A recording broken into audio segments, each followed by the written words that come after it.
watching that with you guys. I think actually this week we've even got a championship match. And this week's quite interesting because I believe this is the first week where we don't have Stevie Turner. Stevie Turner last week kind of confirming that she was now done with WWE. You might remember that word came out she was leaving. But they had obviously recorded a few episodes in advance. So we'd kind of got to the point where we were still seeing Stevie, just like how we continued to see Idris Enofe. I believe earlier today, Idris Enofe got moved over to the alumni section of WWE's website, and now Stevie Turner is done as well. So, yes, it's going to be interesting. We've got a championship match. We have got a few other little bits and bobs kind of going down tonight. We do have a preview video, so it might make sense just to jump over and just have a look at that and see kind of what is being said by Mr. Stone. Here we go. They tend to put music in the background, which is a little bit of a problem. So let's hopefully play this and hopefully it'll be okay. I'm Robert Stone. And I'm Blake Howard. And this is your weekly WWE Evolve 2B teaser. Rob, tonight we're looking at one of the most anticipated matchups in Evolve history. Keanu Carver's been running right through the ID program. Finally gets his title shot tonight, but Jackson Drake's been on top. Something's got to give. Well, you know Jackson Drake is my guy, but he definitely has his hands full. The WWE Universe is waiting for this one. It's going to be huge. And, of course, also tonight... We talking about the most anticipated? The person that's running through all these girls? It's PJ Vasa. That's who they forgot to mention. And like I always say every week, everybody got to come get their issue. Yeah, you tell them. Shut up, Mr. Stone. Okay. Catch it all live tonight, 8 p.m. on Tubi. I'm Robert Stone. And I'm Blake. That music wasn't bad. That was okay. Sometimes it could be a bit loud and... I don't even know if it's like copyright-free stuff, but that was absolutely fine. I don't know how I feel about PJ Vasa, whatever her name is, Vasa. Come get your issue. We have people in the UK that sell a magazine if they're homeless called The Big Issue, and it sort of feels a bit, come and get your copy of The Big Issue. Come get your issue.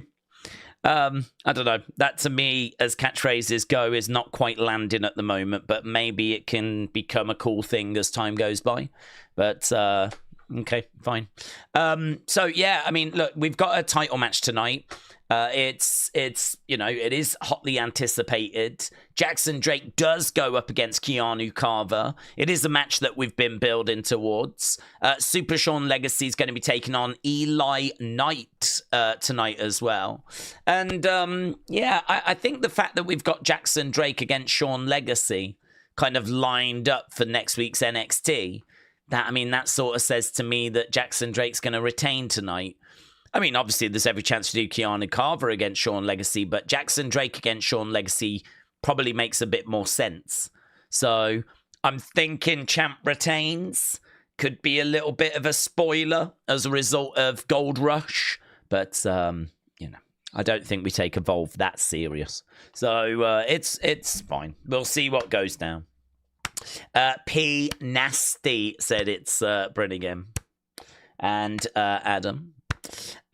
William, hello. Hope you are well. They sell it if they're homeless. Is that the prerequisite to work or publish or writing? No, it's basically a way for homeless people to get some money. So, do you not have anything like that in America? Over here in the UK, we have not all the homeless people have them. It's just like certain homeless people that, you know, kind of, I don't know, go to the organization and ask if they can, you know, sell the magazine. So it's a proper magazine with proper writers and everything, but they don't sell them in the shops. The only way you can get it is by going up to an official vendor, and all of those vendors are homeless people. And so I think they sell the magazine, and I think at the end of the day, they say like, well, I sold 30, and here's the money. And I think some of that money goes back to support the magazine, but the profit goes to the vendor that sold it. So, you know, that way they make money. I mean, it's a really good thing, to be honest, because, you know, it gives them a purpose. You know, it gives them a job. It's the only way you can get the magazine. My parents tend to buy one if ever they're out and about and like they see a vendor. Then it's just like a really good way of, you know, supporting that person. So they get the profit from it. It's quite good. Yeah, it's a positive thing. It's a good thing. But yeah, you do have to be homeless to sell them. You do need to be someone that's, you know, in that situation in need of help. And as we said, they don't sell them in stores. So it's the homeless people that sell them. Yeah. We just have panhandler asking for money. Yeah, we have that. We have that. We have people that obviously are homeless and, you know, are on the streets begging as well. It's not like all the homeless people do that. But kind of around a lot of train stations and in a lot of major cities, you'll see like several big issue sellers. So, I mean, it's a shame it's not bigger, to be honest. It's a shame that it's not like all homeless people. The cost of the magazine's like £5, but obviously that money has got to cover the writers and the people that write for the magazine. It's, you know, it's a decent size magazine. And obviously then, of course, the most important thing is the vendor makes money. But I mean, it's kind of a responsibility, respect, self-respect. Like, do you know what I mean? You kind of wake up and you've got a job to do. You know, I'm selling big issues today. So, you know, how many can you sell, and kind of gives you a purpose. I think it's all really, really good, really positive, really good stuff. The only downside is my parents do buy one whenever they see one, so we tend to have like them in the house from time to time. I don't think they're very interesting. I don't think the magazine itself is that great. I know that's not the point, but do you know what I mean? I'd like some like good music reviews in there, and you know, it'd be a lot better if the magazine was like an actual really good magazine. I should go. I'd have to. There might be one upstairs. I'd have to grab one at some point. Never really thought about that. That's been a thing throughout my whole life in the UK. Never really thought about if they do it in other countries or not. Roper said, Daze, I've got a question. Go ahead. Fire away. I know you will be watching WWE, but do you watch all types of independent shows like New Japan, No Progress? Not really, to be honest, but I mean, my relationship with wrestling obviously starts with WWE, and then as things kind of grab my attention, I kind of jump into them, but I don't find myself like staying with them. So, for example, during the 90s, my attention, of course, was having a look at WCW. So I would, you know, whenever it was on, I would check it out. I really like Sting. I was always a fan of Sting, and I always wanted him to come to WWE. But, of course, they had a lot of people that used to be in WWE, so, of course, that was interesting. So throughout the 90s, I would watch WCW, but, you know, I was a casual WCW viewer. I was not sitting down every week and tuning in. I was a WWE fan, and I would, you know, if it was on, I would watch it. And, you know, because sometimes WCW was shown on a Sunday in the UK, and on like normal TV, free TV, terrestrial TV. So if ever I was around my nana, granddad's, my grandma's, and, you know, I'd turn the channel on and it was on, of course I'd watch it. And, you know, you'd kind of, you know, catch up. So bit of WCW. I never watched TNA. New Japan I did watch a bit of in the 2010s because, you know, Okada, Bucks, Jericho going over, Bullet Club was so hot. And so, you know, you kind of hear about Okada, Omega, Naito grabbed my attention. So, you know, watch a bit of New Japan. But to be honest, I mean, since AEW came along in 2019, the decline of New Japan has been really, you know, quite obvious. So I must admit that since AEW came along, that kind of, you know, it didn't feel as essential to watch anymore. And then AEW, we were watching from like 2019 to 2023. So, I mean, we gave 4 years to AEW. I'd say right now, TNA has obviously got a bit of my attention because of the relationship with WWE. AAA the exact same. You know, I've never watched TNA, never watched AAA, but we watched a few of those shows. I think, you know, part of me is interested in watching Wrestle Kingdom in January. I think Tanahashi's last match is going to be really impactful, really interesting. And so I could be watching a bit of New Japan there. No. To be honest, a lot of those you have to really go dig in to try and find, don't you? Same with Progress. I think there is like a little indie wrestling subscription thing that you can sign up to where you can like watch lots of different little independent promotions. But no, never been on my radar, those things. Progress for me was more a live show. I used to work in Milton Keynes, and actually some of the people I worked with would go to London and go to Progress shows, and they were like really excited about it. And they asked me to go a few times, but I just wasn't available. Otherwise, I would have gone. I would have happily gone along with them, but I already had other plans. So I've never made it to a Progress show. That's probably the closest I've ever been to going to a Progress show. London's a good few hours away from me, so it's not like just down the road. But yeah, you know, I'm aware of them. I'm aware of Rev Pro. I'm aware of Pro Wrestling Eve. I know a lot of the kind of major promotions, indie promotions in the UK, but this is not a job that really lends itself to being able to kind of go to those kind of promotions. I'd love to go to Stourbridge Pro Wrestling. That's the one I'd love to go to. Bridge Pro Wrestling, because Stourbridge is where I was born and raised. I don't ever remember any wrestling being in Stourbridge. I don't remember ever seeing any posters. I'm sure there was, but it just I never saw them.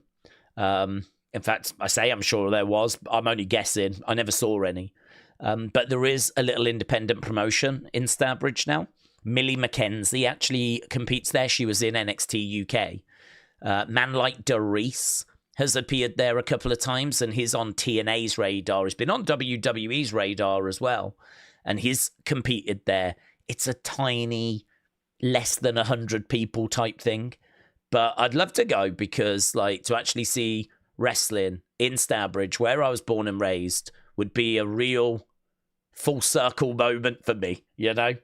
The town where I was born, the town where I spent, like, you know, the first, you know, went to primary school, secondary school, college, in that town. It made me who I am. I never watched wrestling in that town. They never had it, or I never saw it, so I'd love to go there. Problem is, they tend to run on a Friday, which is the same as flipping SmackDown. The only thing is, I might be able to go there and make it back before SmackDown begins, but it would be tight, and also there's no way we could do the 2 hours before. I mean, I'd just have to probably walk through the door, start the stream, and, you know, SmackDown would be beginning. So there might be a week next year or the year after where I'm just like, I can't do the 2 hours before SmackDown. I am going to go to Bridge Wrestling. Just to, you know, kind of pay a bit of money and, you know, show a bit of support and whatnot. So, yeah, that's about the extent that it goes. For me, WWE right now just takes up all my time. Benny said, did you hear what Y2J said about TNA? He took a page from your playbook. He took a subtle shot at AEW. I think he will be back at Rumble time. Yeah, I did hear. I still don't know. I still don't know if it's not them kind of trying to do a bit of misdirection.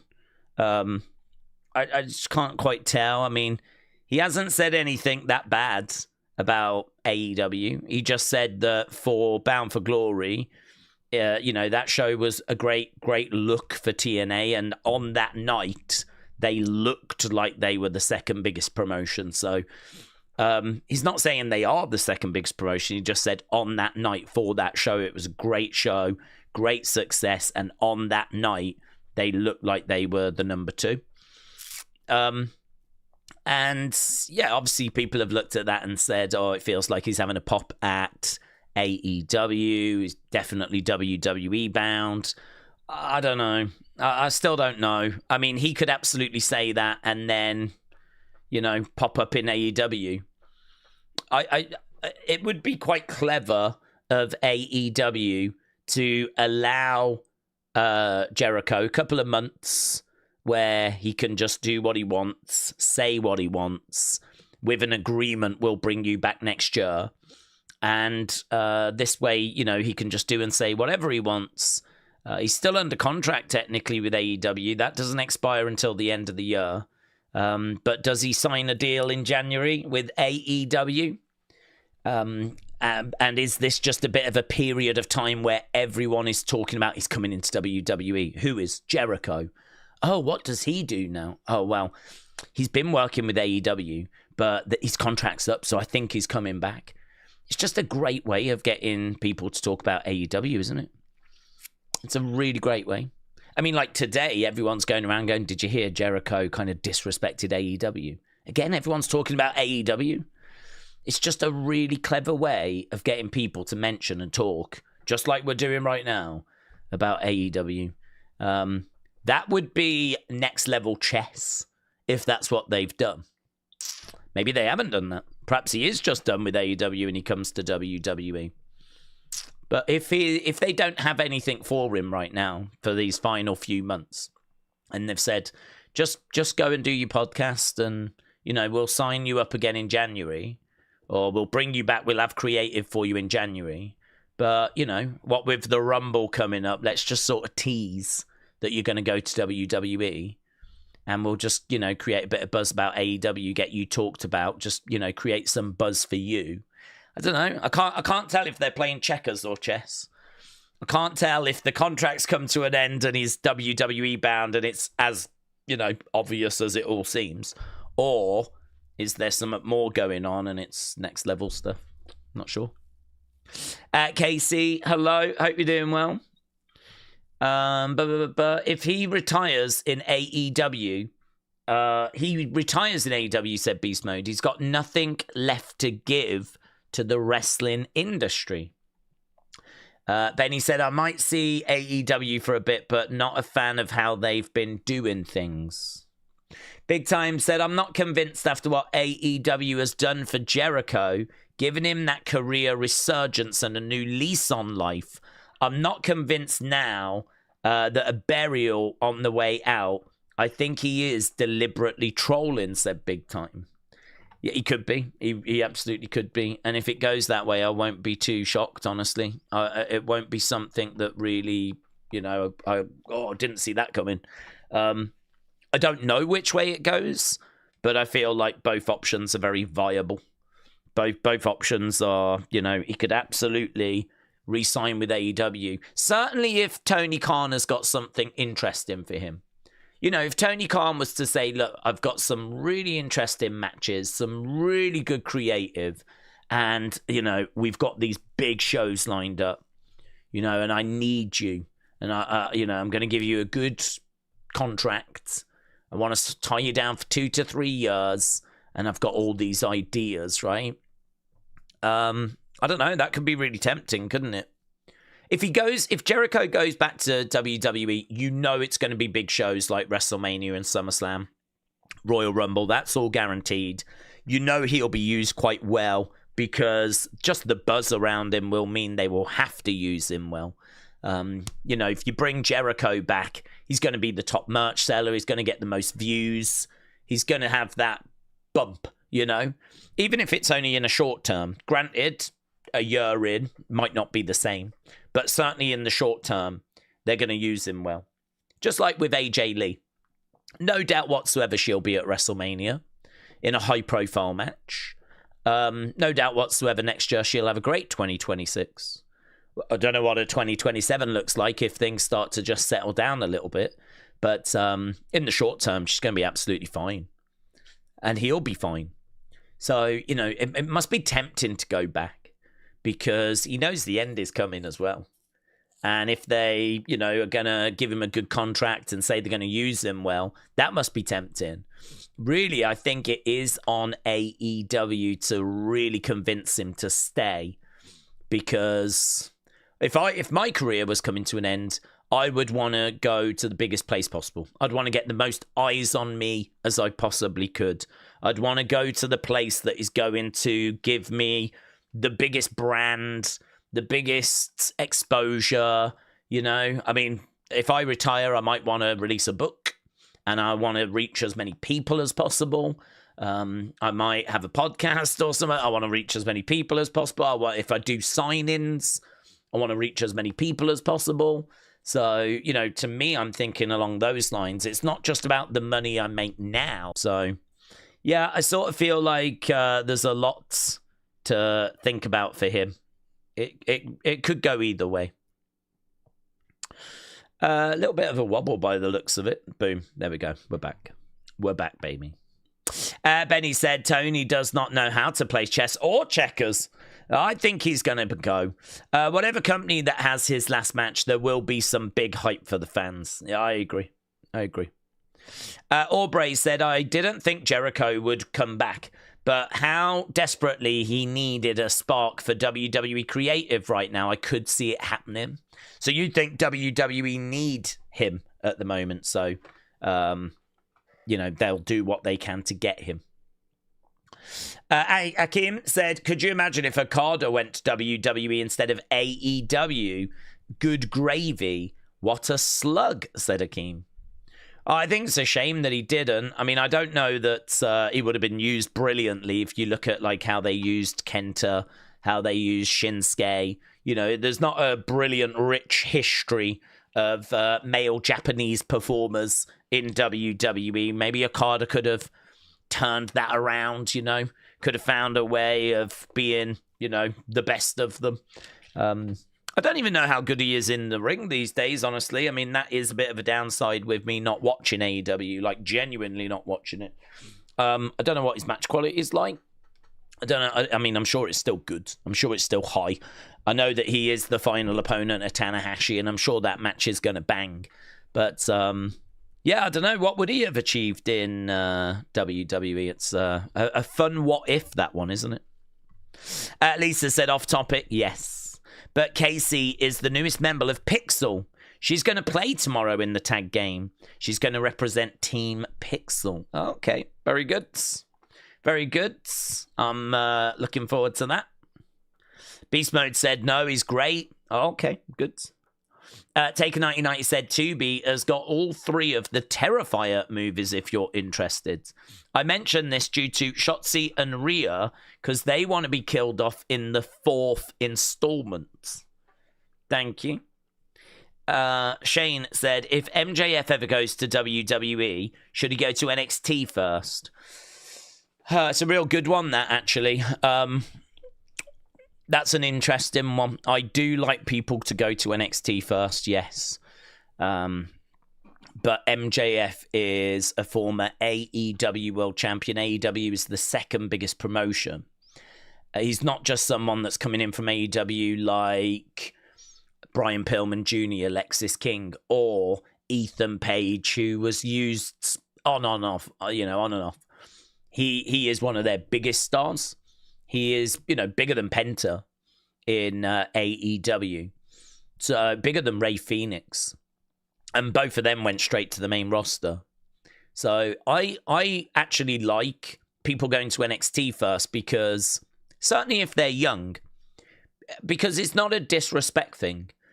But I think that it is, WWE is so much bigger than AEW, like globally. If you have someone go into NXT, those people that don't watch AEW can obviously go, right, I've heard of this guy, but let's see what he's about, right? Because they might not have seen him. So you can bring him in. He can, you know, obviously be miles ahead of the NXT talent. I mean, that would just be a cakewalk for him to be in NXT. I wouldn't have him in there long, but I think it just gets WWE fans used to MJF that maybe have not seen him. I think it's an amazing boost for NXT. Because don't forget, NXT needs ratings, right? It's a TV show that needs ratings. And it's a brand that we love as well. So who wouldn't want to tune in and watch NXT that's got MJF on it for a bit, right? I would probably treat him like I would Stephanie and Julia. where he comes into NXT for like 6 months, does, just gets the fans used to him. He massively helps NXT and boosts NXT. Hopefully we use that time to get his creative ready for when he comes to the main roster. And then, boom, call him up and we're away. So, yeah, I think I would. I think too many people would see that as like a disrespect. But Drew McIntyre, when he came back, he went through NXT, and he'd been on the main WWE's main roster. So if you think about like Drew returning, going through NXT, if you think about the fact that Kevin Owens and Sami Zayn, Finn Balor, when he'd been over in New Japan, and could obviously speak English, he came in and he went to NXT. They all went to NXT. Asuka, one of the most highly sought after women in the world, regarded as the best in-ring female talent, she came into NXT. Obviously a bit different because she was coming in from Japan compared to like coming in from a fellow American promotion.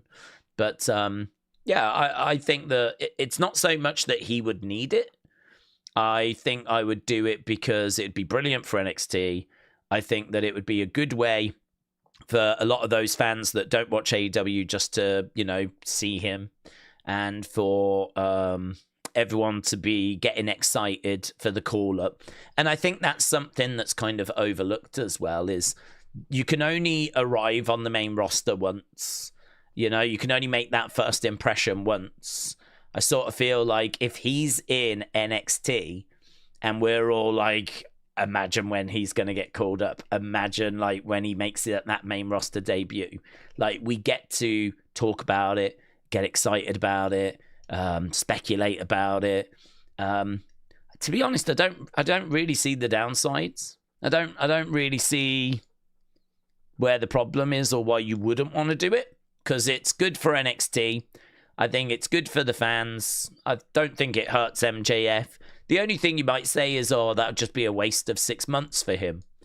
But I would be like, I don't know, working with Shawn Michaels, being at the Performance Center, helping and advising that next talent that you could, you're top of the tree. He doesn't really he ain't going to need to learn anything on promos. Maybe he might need to learn what you can and can't say and where the line is. Maybe that could help him. But I struggle to see the down on it, honestly. I do like people going to NXT. I think NXT just being viewed as developmental is wrong. To me, it's the reception desk. It's welcome to WWE. Yeah. Sit down, let's have a catch up. If you got any questions, this is how it works in the company. This is the structure. Hey, let's go to the headquarters, yeah? Let's go to the headquarters. This is the Performance Center. These are the people that are training. We're going to put you in with a few guys we're really excited with. We could do Trick Williams, MJF. We could do Javon, MJF. We could do Ober, MJF. Ricky Saints, MJF. Blah, blah, blah, blah, blah. A few of those matches. 6 months. Call him up. Lovely. Big Time says, Daze, Bayley giving up her WrestleMania moment to Becky, and 7 months later, Becky is IC champ, while Bayley has missed SummerSlam and War Games. What are we doing? Because her deal is up next year. Oh, I wouldn't worry about Bayley. Oh, I wouldn't worry in regards to like, she's on her way out or anything like that. I don't see that. I don't understand why we took her out of WrestleMania. I don't understand that. I can't remember if there was an injury angle or she got attacked backstage, but I don't know if that was hiding a little knock or something. That is very strange to have Bayley miss WrestleMania when she was so close to competing at Mania. I don't know quite why you would make that decision. So I don't know if there was maybe something going on we haven't heard about, a little knock, a little something they were worried about. But I can understand that she's missed out on this show, that show, this show. But they are clearly doing a story with her, with this split personality, her and Lyra. If that doesn't call for her to be at these PLEs, then, what I would say to Bayley is you're getting paid a very good wage. You're being used on TV all the time. You've won championships. We're trying to dig into a creative now that hopefully is going to get somewhere. this whole split personality thing. If right now it just, because you're in a team with Lyra, it just doesn't make sense to use you at like War Games, because, you know, if you was maybe free and on your own doing single stuff, then yes, maybe you would make it. But because you're doing this thing with Lyra at the moment, you know, you're just not making it.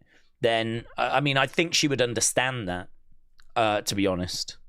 I think it's, you know, there's only so many spots, isn't there? It's competitive. I wouldn't worry about like Bailey or anything. I think that if you are someone that's sat in catering, that's where you want to worry. If you're someone sat in catering, like, you know, Shayna Baszler was, Dakota Kai was, you know, Ivy Nile struggles to get on TV. You know, this is where you want to worry. But if you're a Bailey that's got creative, I could understand you being frustrated that at the moment you're missing out on the big shows, but I don't think it's anything to worry about. I don't think it's like, oh my God, her contract's coming up, she's going to be leaving, right? And I would imagine there's dialogue as well. I mean, she's been with WWE for so long, you know, I'd imagine that, you know, they're happy that she is happy. You know, it'd be one of those where if you're Triple H, you'd be like, look, any problems, you come and see me, yeah? And if she hasn't come to see you, you'd be like, I think everything's good. And maybe you just, everything all right? Check in with her when you see her around. Yeah. You know what we're doing, yeah? Working towards this thing. I mean, you'd like to think that's happening. I'd like to think that's happening. The IWC MJF is a star, but I'm not sure about the in-person audience, said Trini. Anytime Punk or Cody refer to AEW, they just get crickets from most of the crowd. Well, it is true that a lot of the crowd don't watch AEW. I mean, you know, a lot of the crowd is made up of kids that love Roman Reigns and they love Jey Uso. You know, MJF to them doesn't mean anything. And I think a lot of IWC people kind of forget that. It's hard. It's really hard when you spend all your time watching content creators, seeing what people are putting on social media. You're kind of in this bubble where it just feels like everyone is seeing what you are seeing and everyone's talking about what you are talking about, or you're just seeing a lot of the same opinions or whatever it might be, right? But, you know, the fan base is so wide and so varied, and it's a real mixture of people that watch weekly, watch monthly, only watch the PLEs, only watch a couple of times a year. It's people all over the country. You know, I've said this before. If you wanna have your mind twisted a little bit, right? What are people that speak Spanish saying about WWE? Because I don't know. Because I'm not in those communities. But it's interesting, isn't it, that we see the English-speaking Twitter and we know what they're saying. But is the Spanish-speaking communities online saying the exact same things? Have they got the same concerns, or have they got different concerns? Have they got the same viewpoints, or have they got different viewpoints? What about the French-speaking communities, right? What about the Asian fans over in Japan, over in China, you know, over on that side of the world, over in the East? What are they saying? I don't know. I have no idea. I don't have visibility on what they're saying. So, do you know what I mean? We see part of a conversation. And it might be that everyone's saying the same thing. But the point I'm making is, I don't know. And I doubt neither do any of you know what is being said in all these different parts of the WWE fan base. The idea that what we see on Twitter from a lot of the same accounts is, that's it. Do you know what I mean? That is everything being said. How can they not understand this is what everyone is saying? How can they not understand that Cody should lose his belt? How can they not understand that people don't want Jey to be in the main event scene? It's like, well, how can you not understand that might not be what everyone is saying? That's maybe what you're seeing on social media, which makes up, you know, a percentage of the IWC, not the whole IWC of the universe, not the whole universe. The IWC is just a percentage, but you're also only seeing the English-speaking part of it. You're not even seeing all the other parts of it. Plus, also, I see what they say on X, but I don't know really what they're saying on Facebook, and I don't know what they're saying on TikTok. And, you know, people are saying different things, of course. So it's like, it's so big and it's so varied that I think it's really easy to just believe that, well, everyone knows MJF. How disrespectful to put him into NXT. But it's like, WWE is so big and it's so varied. And you've got kids that just worship Jay and Roman. And they are watching because they love the stars. They love the big names. They love yeeting, right? They ain't tuning into AEW. They might not even have ever heard of MJF. Might not have a flipping clue about MJF. So I think there is like a bit of a myth that we're all seeing the same thing and experiencing and thinking the same thing. I think it's much bigger and much more varied than that. And, you know, this is why I have to sort of remind myself of that. I have to tell me this as well, that not everything is for you. You know, there's going to be lots of stuff that happens that's just not for you. I mean, honestly, a lot of the celebrity stuff, I hate it, of course, but, you know, there's a lot of casual viewers that probably love it. Do you know what I mean? There's probably a lot of casual viewers that are like, no way, did you hear Jelly Roll is in WWE? That is so cool. Did you hear that Speed is going to be in? Oh, mate, that is so good. I mean, this to me is a nonsense. I tune in to watch the wrestlers, and I want to see new stars being built, and I want to see really good stories. I'm not interested in bringing in singers, right? Bring them in to sing, but I'm interested in watching them wrestle. But it ain't all aimed at me, is it? It ain't all aimed at me. And, you know, you kind of, once you start to kind of get your head around that, you go, right, yeah, okay, I get it. I understand. So, yeah, just going back to that MJF thing, not everyone does know him. You know, you might get a good pop depending on where you are. You know, if you're in Jacksonville or Florida, I think he'd get a really good reaction. But, you know, there's going to be certain places where he's not going to get, you know, a massive reaction. And that was the concern, actually, that Vince had with AJ Styles, you know. Vince didn't think people would know who AJ Styles was, and he was actually really surprised with the reaction at the Royal Rumble because, you know, and you'd be like, how? AJ Styles was like a big star in TNA, and then he went to New Japan, but Vince, you know, didn't think that people were going to know. So that's Vince, and his understanding of wrestling said to him, like, you know, most of our audience are casual fans that are not going to know who this guy is. On that occasion, it proved to be incorrect because there was a massive pop for AJ. And the truth, I heard AJ tell this story. The truth was there was no plans for him for Raw the next night. So Royal Rumble in 2016 was on a Sunday. 24 hours later on Raw, there was no plans for AJ Styles. But because of the reaction he got on the Sunday, they changed Raw and they got a segment for him. And, you know, Vince was like, wow, we might have something here. Was not expecting this. So, yeah, it's really interesting. I love all that side of the business. Find it very insightful, very interesting. Big Time said, if WWE and you don't want Bayley leaving and the magnitude of reuniting with Mercedes, AEW might be an attractive place for a women's tag titles. New opponents, fresh starts. Just keep her happy. Well, I would imagine that, I mean, listen, if WWE were to lose Bayley, I would say that is one of the stupidest things that they ever could have done, right? I mean, to have a talent and to not put her onto PLEs and for her to get demotivated, demoralized to the point where she's ready to go and her contract expires and she goes, that would be beyond stupid. It's kind of unfathomable to me that would happen. And the reason why I say that is because if you've got good communication, good dialogue with your top talent, and I regard Bayley as a top talent, right? You know, she's not someone that's just been called up from NXT. She's been on the main roster for a long period of time, multiple-time world champion, won loads of different championships, former Royal Rumble winner, blah, blah, blah, blah, blah. Been in the system over 10 years. You know, to me, she's a top star. You've surely got good communication with these people. I mean, you don't just let them get demoralized and don't notice, you know?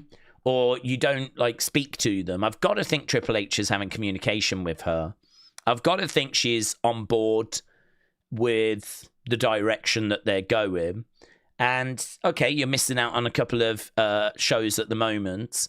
But if the conversation is, we've got plans for you next year, because we're really going to get stuck into this kind of, you know, split personality thing, then, you know, we might be having a conversation about something that is just not important, because she might already be aware of where they're going, you know. Doesn't matter that she wasn't at Mania, SummerSlam this year. They're getting stuck into a story now. She knows where it's going to go. She knows what the payoff's going to be. They might have even said it's going to be you, Lyra, at WrestleMania. That's kind of the current direction. Obviously, it's not penned, but this is kind of the direction we're thinking of going. We don't know kind of what she's been told, and we don't know kind of where her head's at. We don't know that she's disgruntled. We don't know there's any issues. I mean, what we do know is that she's a superstar that's been with WWE a long time. We certainly know it would not be in WWE's interest to lose her.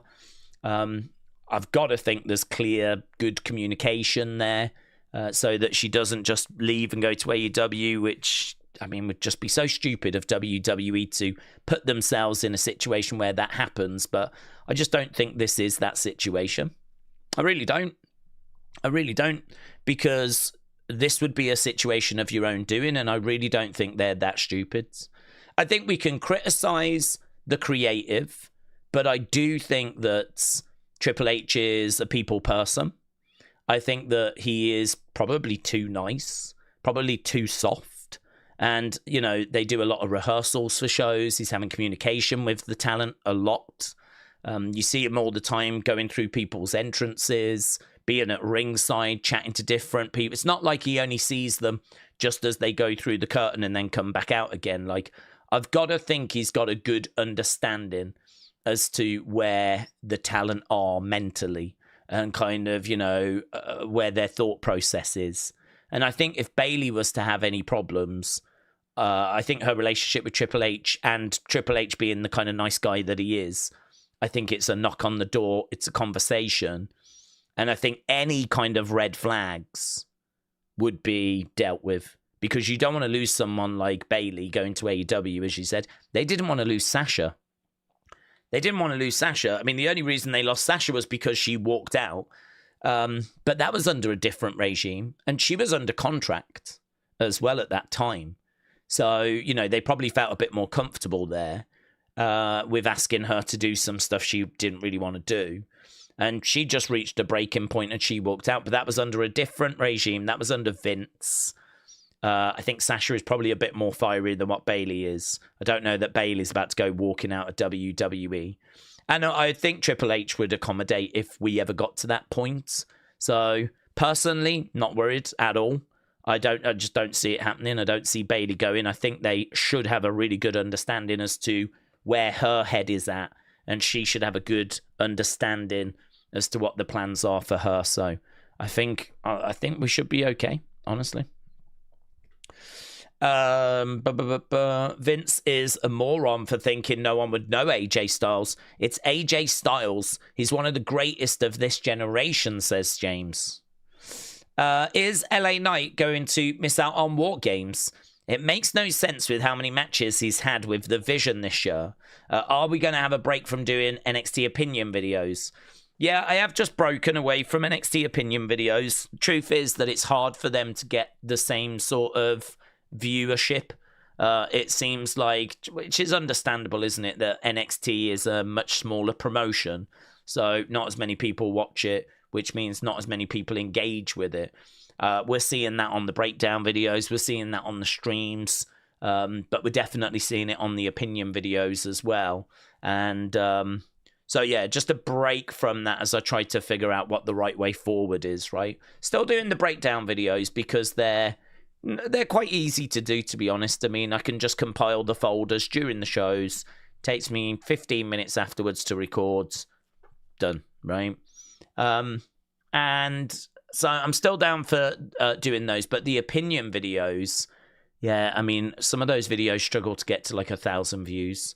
And I think for me, that really is the bare minimum. I think if anything's struggling to get to like 1,000 views, it's just not working. So taking a break from that as I try and figure out maybe something better there. But still doing Raw, still doing SmackDown, still doing PLEs.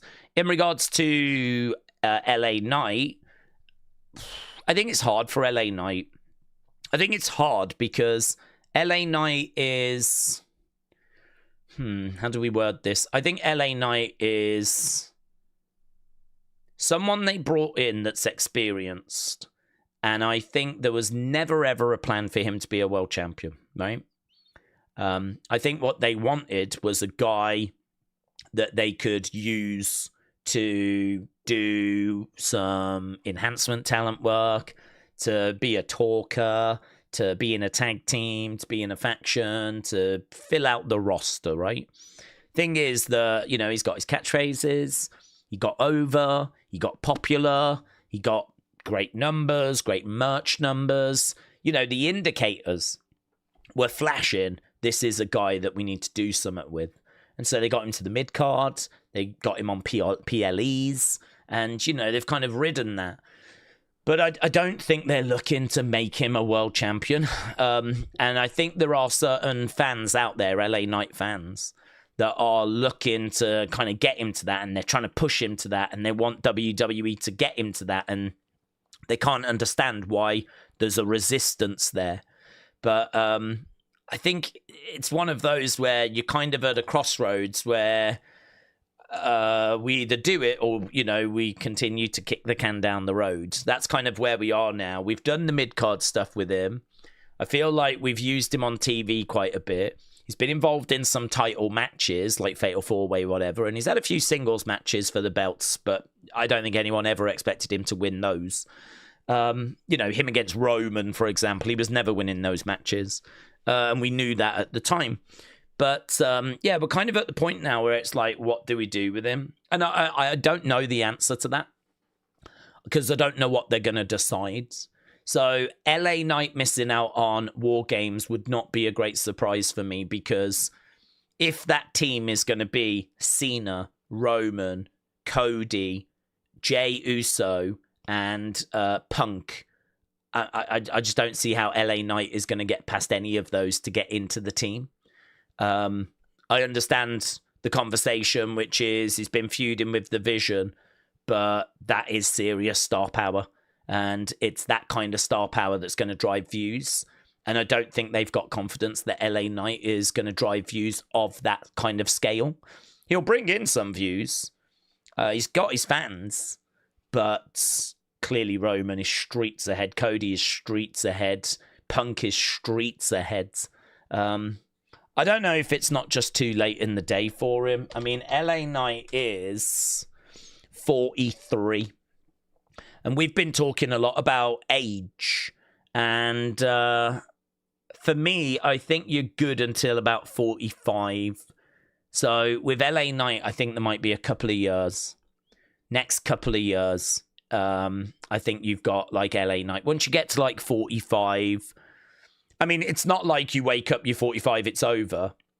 But I think, you know, there has to be some sort of line where you go, at what point do we invest in the young talent? You know, at what point do we not give LA Knight the run with the belt, but we go Bron Breakker, you know, or we go Bronson Reed, or we go Gunther, or we go Trick, or we go Ober, or we go Javon, or we go, you know, Grayson Waller, or, do you know what I mean? You kind of look at one of the younger stars that you can get 10 years out of, 15 years out of, 20 years out of. I think LA Knight's problem is that he's come in a bit too late, and he's got himself over really late in the day. WWE right now, I think, have got a choice. Do you pull the trigger on LA Knight, give him the world title, and, you know, just see what you can get out of him for the next few years? Or do you go, we're just going to use him as a bit part player that's kind of around? He's got his fans, but it's not enough to kind of take him to that next level. It's not big enough. I mean, they just released the top merch sellers of 2025, and LA Knight was not on the list. So that's the kind of stuff that I think hurts LA Knight. And also, if we were to look at Google searches, Google trends, and we were to rank all the wrestlers, it'd be really interesting to see where LA Knight is.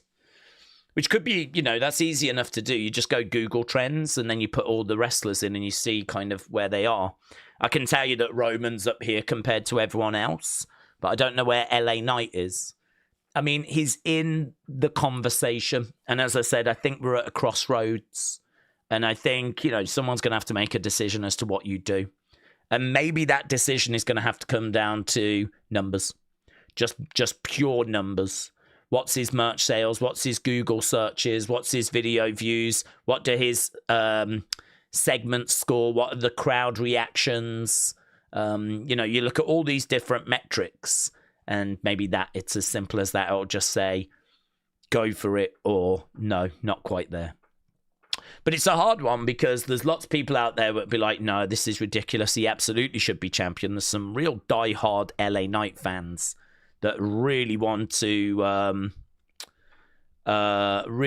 see him kind of getting that opportunity. But then there's, I don't know, people out there that are like, nah, go for the younger talent. He's 43.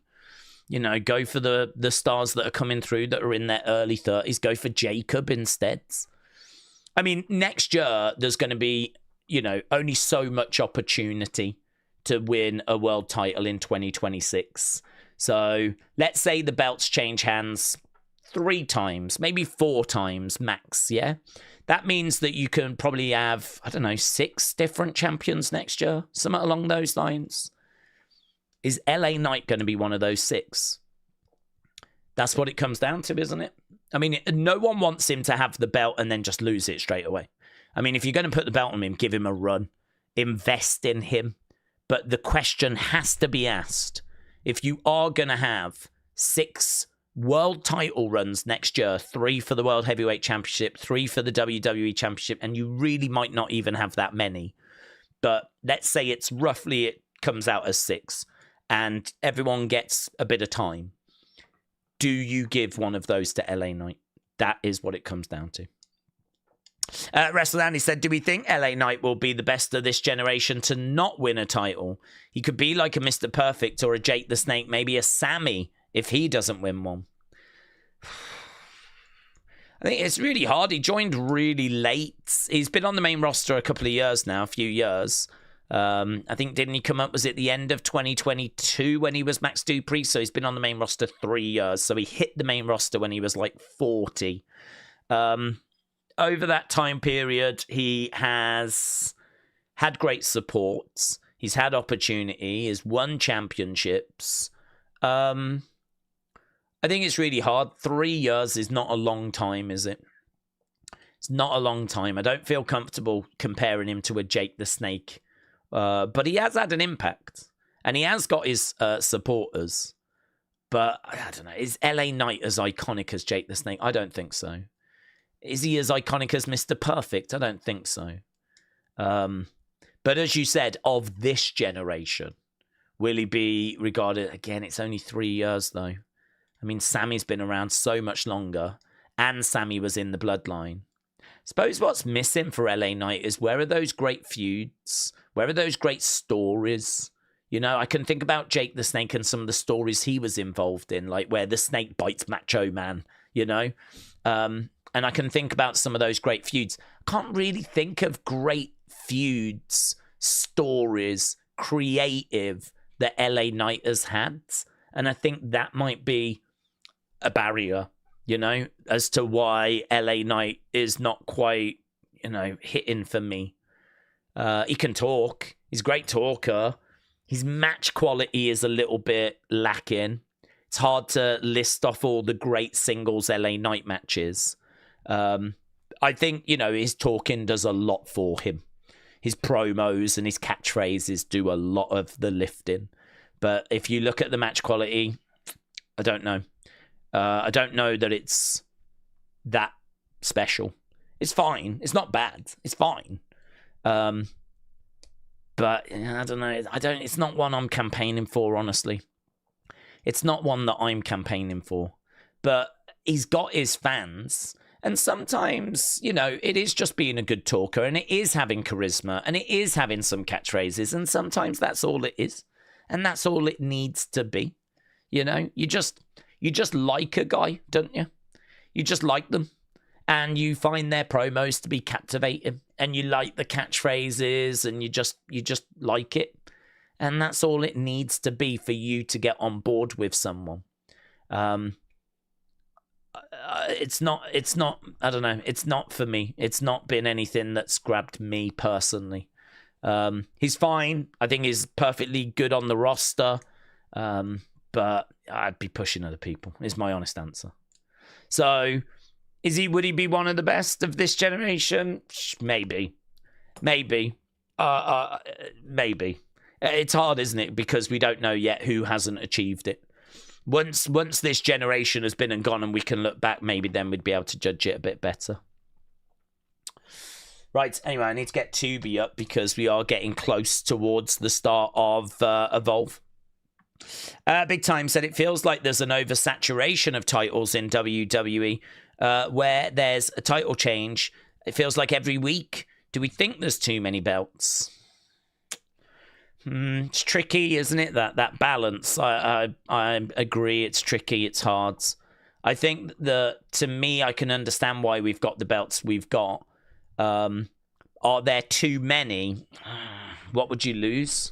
I mean, if you go down to one world champion, you're going to have so many people crying. I mean, we had one world champ when it was Roman, and you know that it was a problem. Really, you got so much talent that just feels like it deserves to be a world champion as well. That, you know, they just created a second belt. So, I mean, I don't know. I think the roster, 2 world champs, I'm okay with. You know, in boxing, there's like 4 belts. I understand. You know, in UFC, the roster's not that big in each division. WWE, maybe if it was laid out different, if you had one world title and it was laid out different, maybe you could get away with it because then you'd have a bit more clarity as to who the top 10 is, and like in UFC and like in boxing rankings. But honestly, it feels like 2 world titles is probably fine and probably right at the moment. So what would you lose? I mean, 2 world titles. You could definitely lose 1 set of tag titles. You could definitely lose those. 2 mid-card belts, I'm not down on. 2 world titles, it's debatable, but it doesn't feel like a problem. I don't know. I think it's just hard. I think it'd be hard to know what to lose. If you go down to 1 world title, you've just created a new problem, and that is that you're going to have too many people that aren't world champs that feel like there should be. Because the roster's bigger than it was in the 80s. People love to go, oh, we had one in the 80s and the 90s. It's like, well, yeah, but the roster was a lot smaller, so do you want to cut a load of people? Hard. I honestly think that is 6 of one, half a dozen of another. I think there's pros and cons with which direction you go. You go either way, you got pros and cons. Right, Evolve has started. We got Jackson Drake, we got Swipe Right, we got the Vanity Project. There is no Zeta Steel.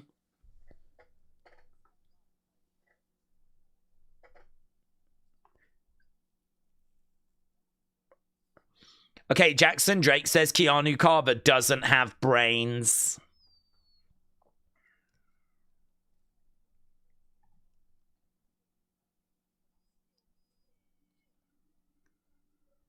Hondos.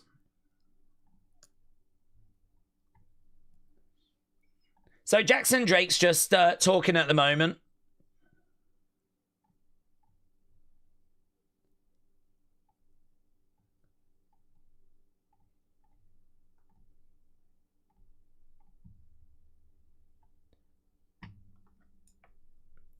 The OG3. I think I prefer these as a 3. It's going to be a real shame to see Zayda Steele go, of course. Really like her, but I gotta tell you, man, I'm not down on those being a 3. We've got the intro right now. I'm at 2 minutes 19, 2 minutes 20. So no Zayda Steele, no Stevie Turner. This is going to be a bit of a new era for Evolve. We are seeing lots of fans in the stands. Looks like the VIP section's back as well, you know. I just saw a sofa and what looked to be a VIP section. Here is Charlee Armstrong.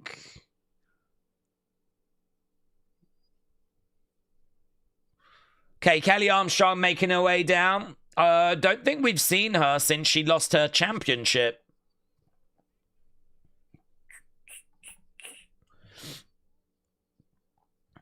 She looks like she's wearing like a little tennis skirt, doesn't it? Giving me like Serena Williams vibes.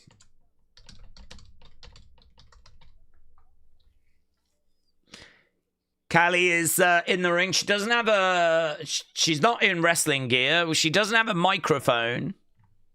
Oh, she does now. It does look like she's come from the flipping tennis court.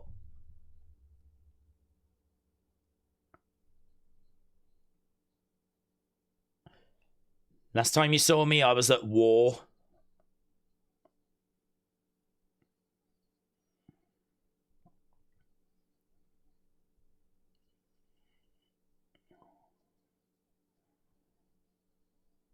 Kendal Gray took me to a place I've not been in a long time.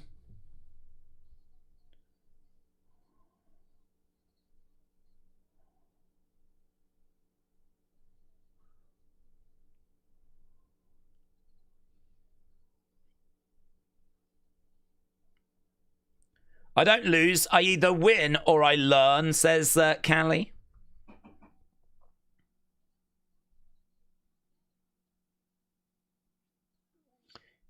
She takes a step forward and then a step back. Step forward and then a step back. Step forward. Step back.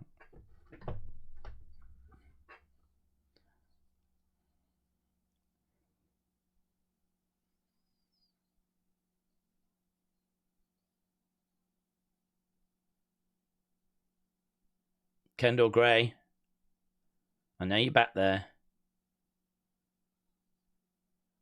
She wants rematch. Succession Part 2. Tonight? No, don't do it tonight. PJ Vassar? Oh, mate. PJ Vassar against Charlee Armstrong. Yeah, I'm here for that. We haven't seen much of PJ Vassar. But I'm definitely here for her against Charlee. Former champ against the newcomer. PJ Vassar. Making her way into the ring.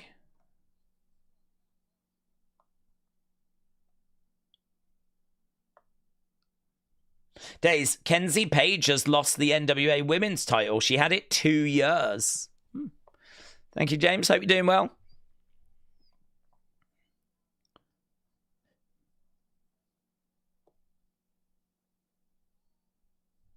Evolve moves fast.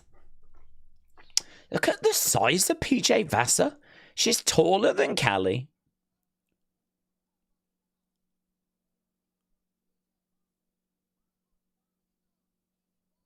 I'm the most dominant girl in Evolve. She's a big girl, actually. You know, I thought Charlee was big, but look at PJ Vassar.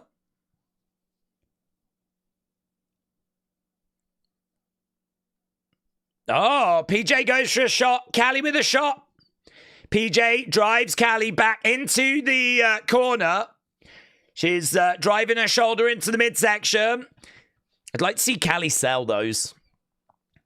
Charlee was getting smashed and she was just like clubbing away. She wasn't really selling like the shot. I'd like to have seen her sell, respond. But short, sweet, interesting. Called out Kendal, like she probably should do. And, you know, she ended up getting a big problem coming her way. And I'm definitely down for that as a match. I hope we don't do it tonight, though, because that's definitely something that would be worth kind of waiting for. Deadline. December 6th. NXT Deadline. Oh, wow. That means we got Deadline on the 6th, and then the weekend after, we got John Cena's last match. Whew. Oh, my God. And the week before that, Survivor Series. So does that mean that we've got Survivor Series, then Deadline, then John Cena, and then is that when is Anthony Joshua fighting Jake Paul? Because the streets are saying that's coming up. Is that the 20th? Let's have a look. Here's Super Sean Legacy, Jake Paul. Jake Paul, Anthony Joshua for a fight in December.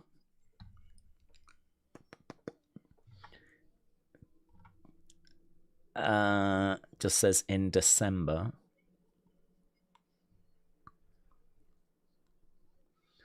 If that's the 20th, that would be perfect. Perfect.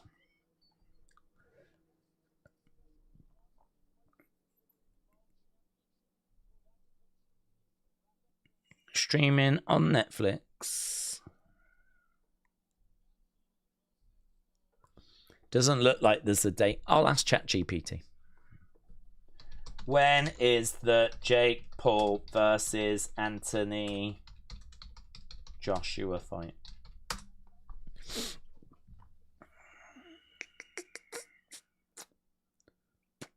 Likely, it says likely December 19th or December 26th, but there's no exact date.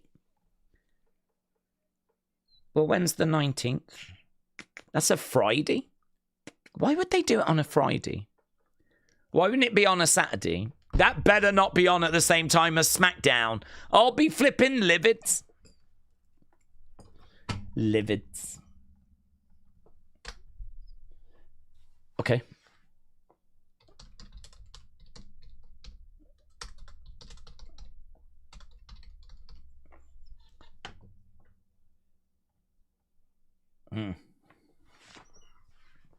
Okay, Eli Knight.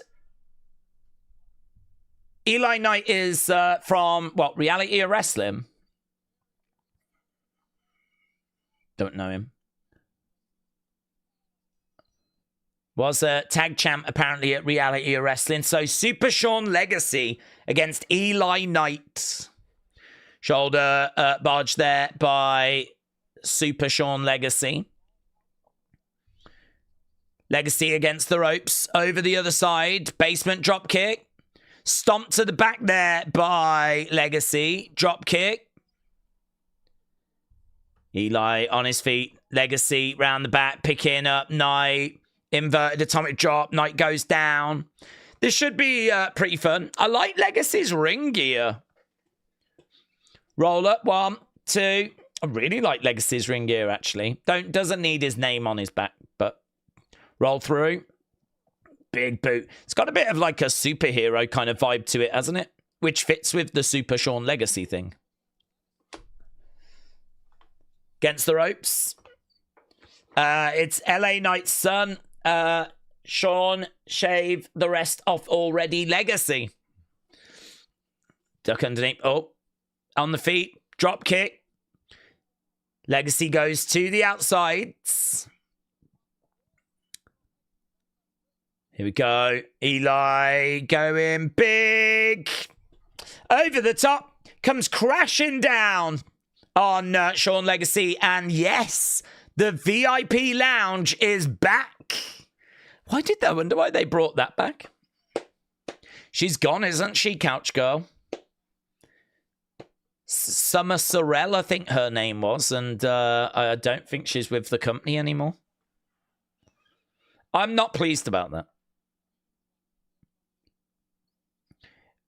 Oh, flipping love that. Eli Knight jumped up, drop kicked the top turnbuckle, and used it to kind of flip over. That was so good. I've never seen that. What a way to deliver a moonsault. Jump up, drop kicking off the rope, and using that to flip over. Oh. On the top rope goes Knight. You never know what you're going to see in Evolve. Kick coming to the back there by Sean Legacy. I feel like there's probably more innovation in Evolve than I see on the main roster. See a little bit in NXT. Sol Ruka's very good. Kalani's quite good innovating, but yeah, sometimes you really see stuff you've never seen before in Evolve. Legacy going over, grab him. Knight smashing him face first.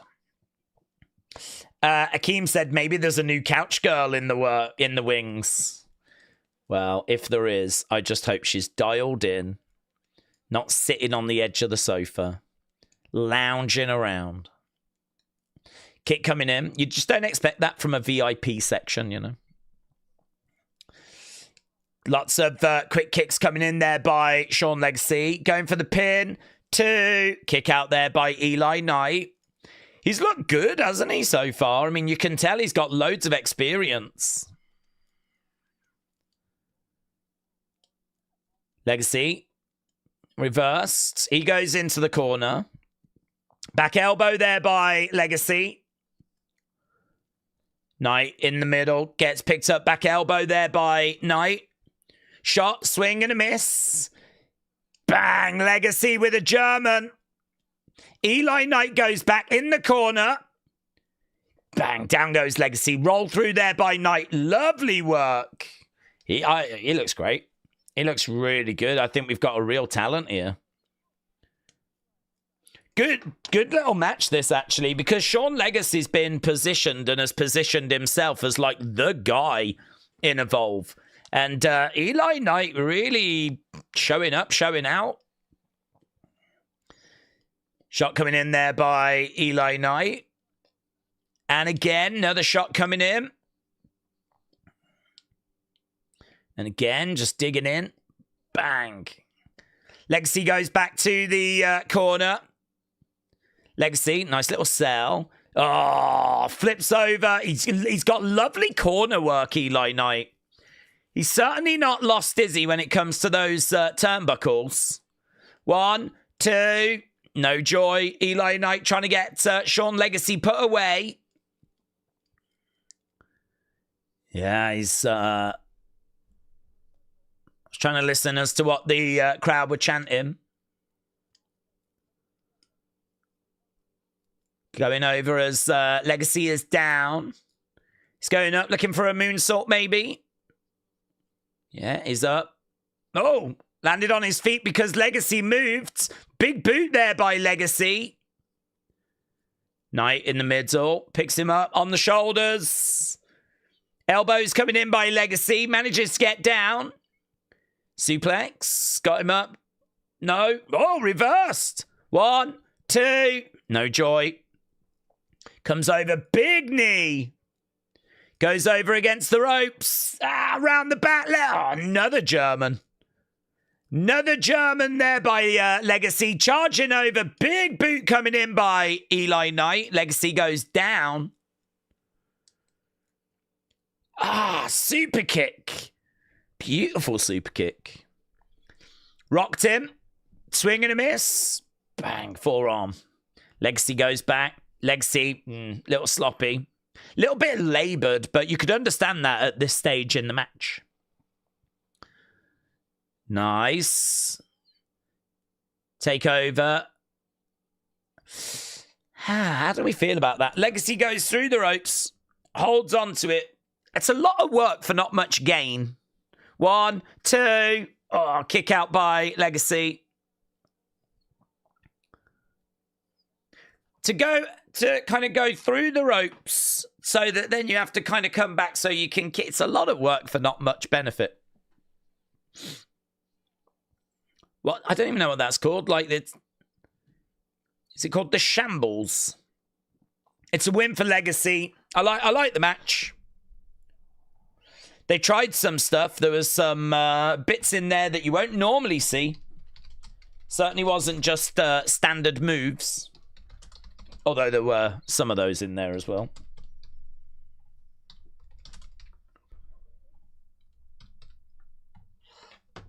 I like him.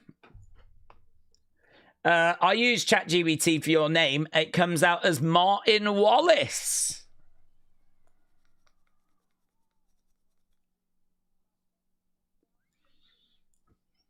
Is this a Martin? Akeem said, I'm in sync with Daze. How long will this last? Oh, probably not long. Probably get a commercial break coming up soon. Okay, here's Chewy. Another dub.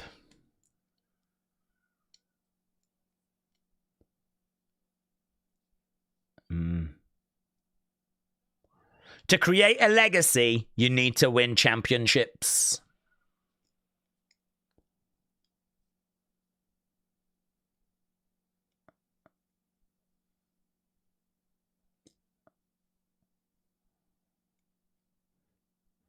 Look at him, he's such a nice guy.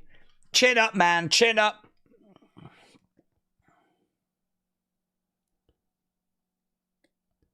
Eli, Eli, Eli. You got a bright future. Stay super. He's such a nice bloke, isn't he? Oh, who's this? What's going on? Is this Jax Presley, Harley Riggins?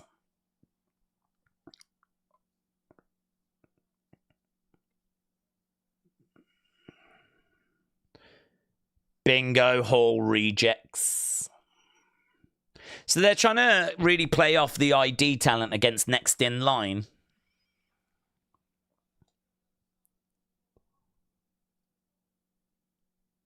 Oh, it might be a tag match. Timothy Thatcher. Is this going to be our new GM?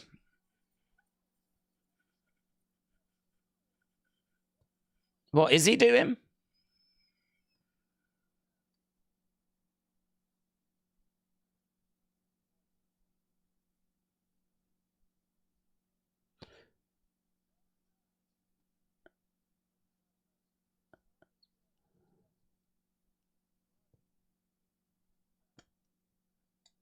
Next week.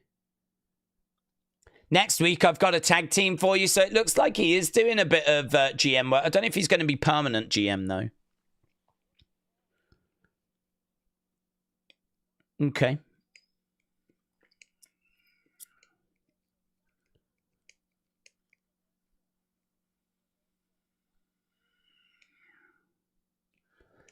Thatcher goes over to Eli Knight, shakes his hand as well.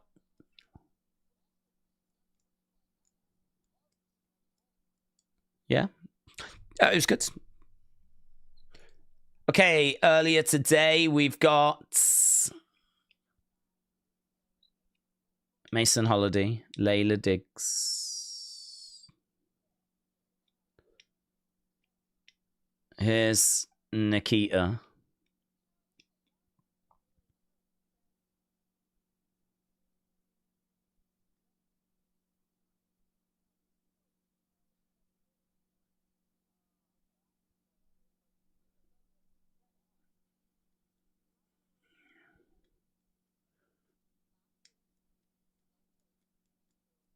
My fist, your face in the middle of the ring.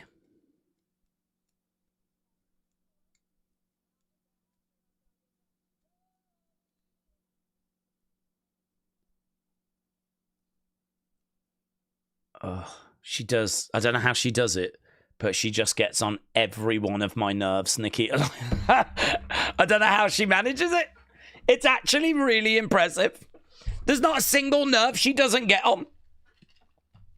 I mean, as heels go, it is an amazing skill. Why is no one telling her to please just stop moving non-stop? I just... Oh. Is that a match that we've got coming up, is it? I need to be at hospital at 8:30. I've got to get hooked up to some electrodes so that people can watch me sleep. Is that an OnlyFans thing, Jennifer? It sounds like an OnlyFans thing. I think I've seen OnlyFans accounts like that where people sleep and whatever. And then people like donate money and it's all a bit weird. Jennifer, shout out to you. Yeah, whatever makes you happy. Whatever makes you happy. David, hello. Hope you're doing well, bud. We are just at commercial break at the moment. What the hell was that, said Wrestling Fam? Sonny said, would you like a tarot pull? No, but can you do one for Jennifer? I want to know if her OnlyFans thing's going to be a success. Jennifer said, no, it's a possible CPAP thing because I snore hardcore. Oh, right. That's not as fun, is it, to be honest? Just do it, Sonny. Just do it. Connect to Jennifer's aura and then just pull the cards. Evolve Championship match still to come tonight. Hello, Shakeem. Hope you're doing well, buds. Okay, Mason. Oh, God, it is this. Oh, God, we've still got that very, very questionable entrance graphic. Okay, Mason, Holiday.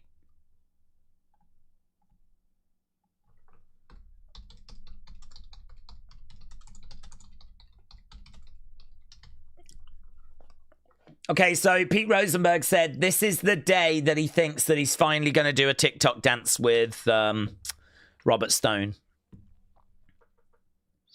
The women are killing it, said A.B. Jobson. I'm happy when Elise is on my screen. Okay, we're still dancing away in the ring.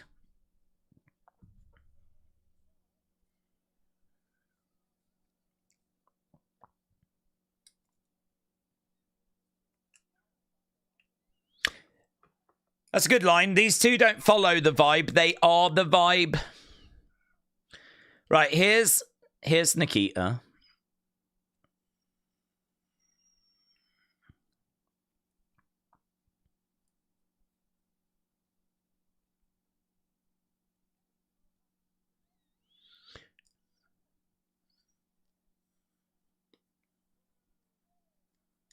Nikita Lyons making her way down to the ring.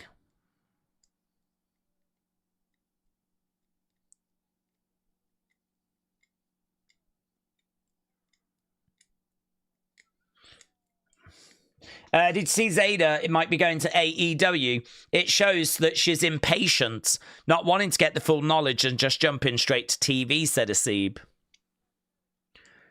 Yeah, well, it's her choice, isn't it? It's her choice. It might work. They might invest in her. I mean, Julia Hart obviously was very limited, and they've stuck with her. So, you know, Zeta Steel is much further along than I think Julia Hart was when she first started. So they might, if she does go there, they might, you know, keep working with her, put her in Ring of Honor. I don't know. I don't know what the plans are. It does seem pretty crazy to leave WWE. I know that you're quite low down on the pecking list, but God, I'd love it. I think I'm quite patient, though. Perhaps people don't have my patience. You know, if I got signed by WWE, I'd be like, mate, this is going to be so fun. Next couple of years in NXT, 3 years, 4 years. And she's only like 21. So, I mean, where's the fire? Do you know what I mean? How quickly do you want to get to the main roster and be given bad creative? That's all you're racing towards. Go into the main roster and just being given bad creative, being frustrated, stop-start pushes. God, I'd be in no rush for that. I'd be like, let's have some fun in NXT for a bit. But listen, her decision, her choice. She's got to do what she thinks is right for her. Shot coming in there by Nikita. And again, Mason Holiday in the corner. If Deonna Purrazzo is stuck in Ring of Honor and can't make Dynamite, then Zayda's got no chance, says James. Sonny said, Jennifer, strength upright. It means that you've got the inner fortitude to overcome challenges with patience and optimism rather than brute force. Ooh. That seems like a good card to get, Jennifer. That seems like a good card. Shot coming back there by Mason Holiday. And again, Nikita goes back. Boot coming into the midsection. Nikita against the ropes. Reversed. Mason over. Nikita goes down to kick out. She gets back up to her feet. She's always had good kicks, Nikita. That's never been an issue. To kick out. She goes round the back, wraps her legs around the waist of Mason. Right now, rolls over, gets back up to her feet. Mason, double clothesline. Both women go down. Ariana Grace is coming out. Ariana Grace.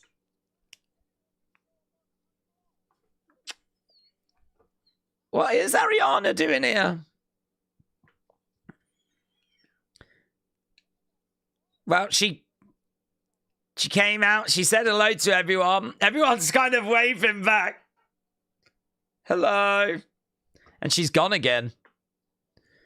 Shot coming in there by Mason. God, you wouldn't be impressed, would you, if flipping you heard that during your match, Ariana Grace was just going to come out and just wave to the crowd. You'd be like, well, that's an unnecessary distraction, isn't it? Can't she do that after my match? Charging in. Colliding there by Mason. Nikita is suplexed. Okay, first poll. First poll came out as good 98 for our first match. I think is very fair. Very, very fair. Mason is standing over Nikita. Standing moonsault. Nikita moves out the way. Kick. Down goes Mason. Nikita going over to the corner. And bang. A Nikita bomb. And Nikita Lyons gets the victory. In an okay match. It's okay.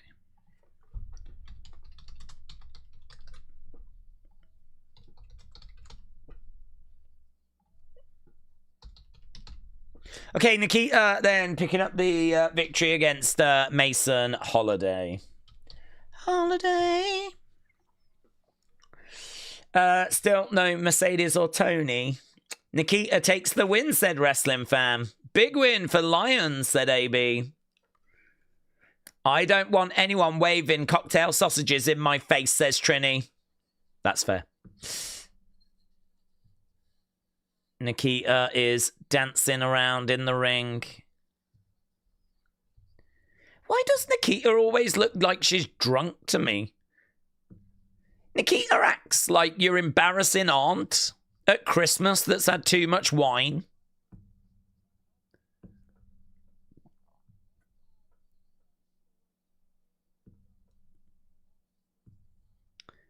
I mean, like, drinking and, like, gyrating away against the ropes. You're like, oh, my God.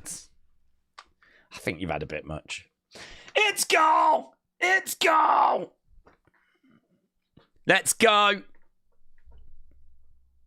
Studometer.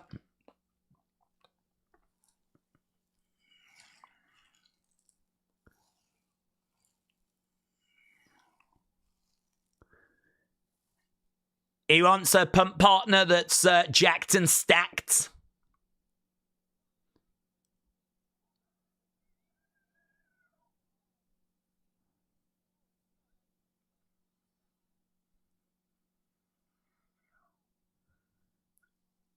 Oh, yeah. Harley Riggins and Jax Presley.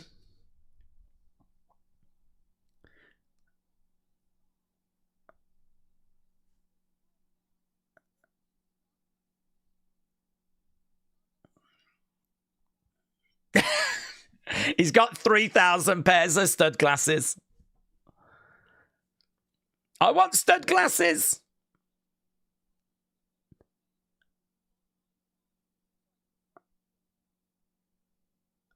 Look at him just taking pre-workout clean. Raw dogging it.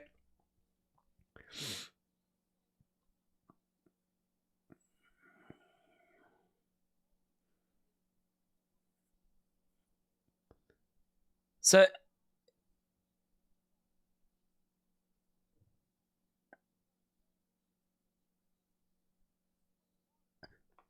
building relationships is harder than building muscle.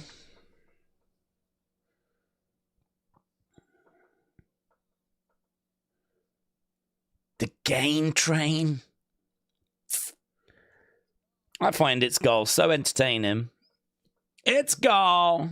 Right, up next, Jackson Drake, Keanu Carver, Evolve Championship on the flipping line, mate. Keanu Carver looks to seize the biggest opportunity of his career by attempting to dethrone Jackson Drake as Evolve champion. Let's go. Let's go. Max must beat Shiz if we're that far behind. Daze, you just nailed that Nikita gimmick, and I don't think she or WWE even know what it is. David said, War with Evolve and AEW on a Wednesday. Why not NXT before moving Tuesday? Love to see it on Netflix. It's better, says David. It used to be on a Wednesday, didn't it? But yeah, it switched to Tuesday. Okay, here's Chantal Monroe with Chewy.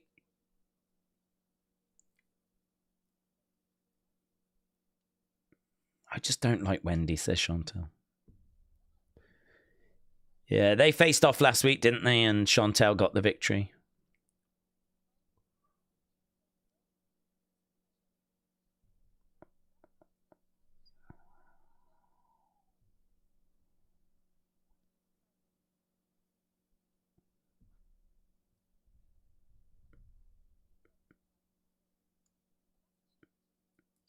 Oh. She's going to face Kendal Gray. When's that?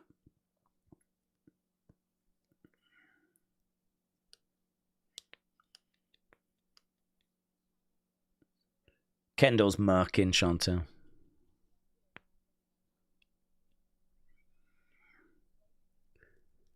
So when's that? December 3rd. Couple of weeks' time. Well, about 3 weeks' time, actually. So, Chantal Monroe against Kendal Gray. That match has been made and announced for 3 weeks.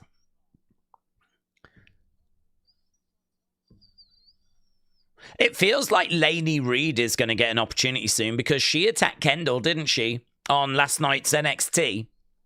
Next week, PJ Vassar, Callie Armstrong. Love that match. That's a great match.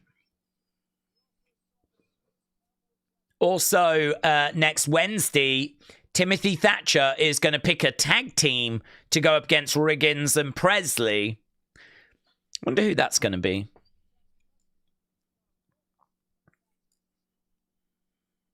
I hope it's not Adrenaline Drip because we've seen that match so many times. Could it be an NXT team, though? Chase you. Here's Keanu Carver there, making his way down. Keanu Carver against Jackson Drake. This match has been a long time in the making. Does feel, though, like the champ is going to retain. Is Ariana Grace going to be the new GM, said Steve. Oh, that would be really good, actually. The only problem with that is, like, are we just giving up on her as a wrestler? Dun, dun, dun. I wonder what it is as to why we don't kind of get behind. Why did I mean, apparently Stevie Turner could wrestle. She's looking forward to going back to being a wrestler. So why did we not have her wrestling? What was that about? Why is Ava not wrestling?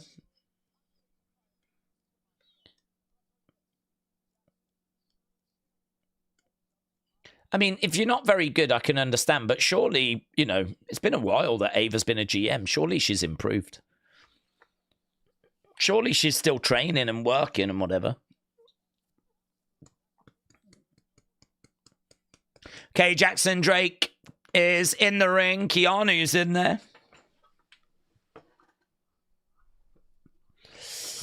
John Cena should be the GM Evolve. Oh, that would be good, David. That would certainly help views. That would certainly help views.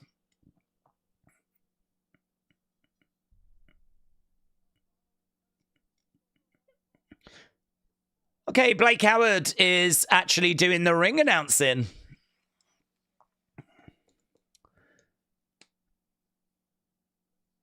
Okay, both guys getting their intros. We've got about 12 minutes left, so there's a bit of time. Keanu Carver, Jackson Drake. Swipe Right are going to be ringside. No Zeta Steel, as we said.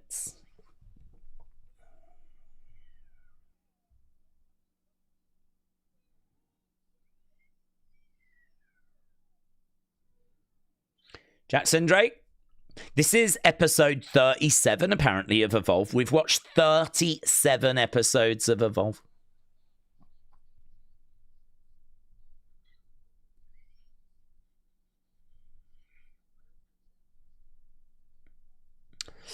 Daze, do we eat much Indian or Chinese? Not really, buds. No, don't really have much takeaway food. Probably have it a couple of times a year, probably. A couple of times we have Indian, a couple of times we have Chinese. Bella sounded. As I said, every town, city and town will have an Indian restaurant, Chinese restaurant.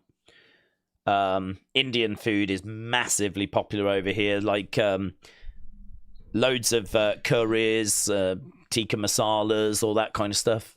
Massively popular. In fact, I think chicken tikka masala is like England's national dish. So loads of people go for curries, go to the Indian, you know, of a weekend and whatever, but we only ever have it like a couple of times a year. Kick coming in there by Jackson Drake. Indian is in the US as well, said Akeem. Kick's coming in. Michael said, what's happened so far? Sean Legacy has beaten Eli Knight, who we saw for the first time. Nikita Lyons has beaten Mason Holiday in a so-so match. But this is for the championship right now. Championship on the line. Tate Wilder is watching on in the VIP lounge. Keanu Carver charging in, charging over. Here is Jackson Drake. He's got the arm of Keanu, but we can't quite see it in that corner. It's a weird corner to do some work. Kick coming in there by Jackson.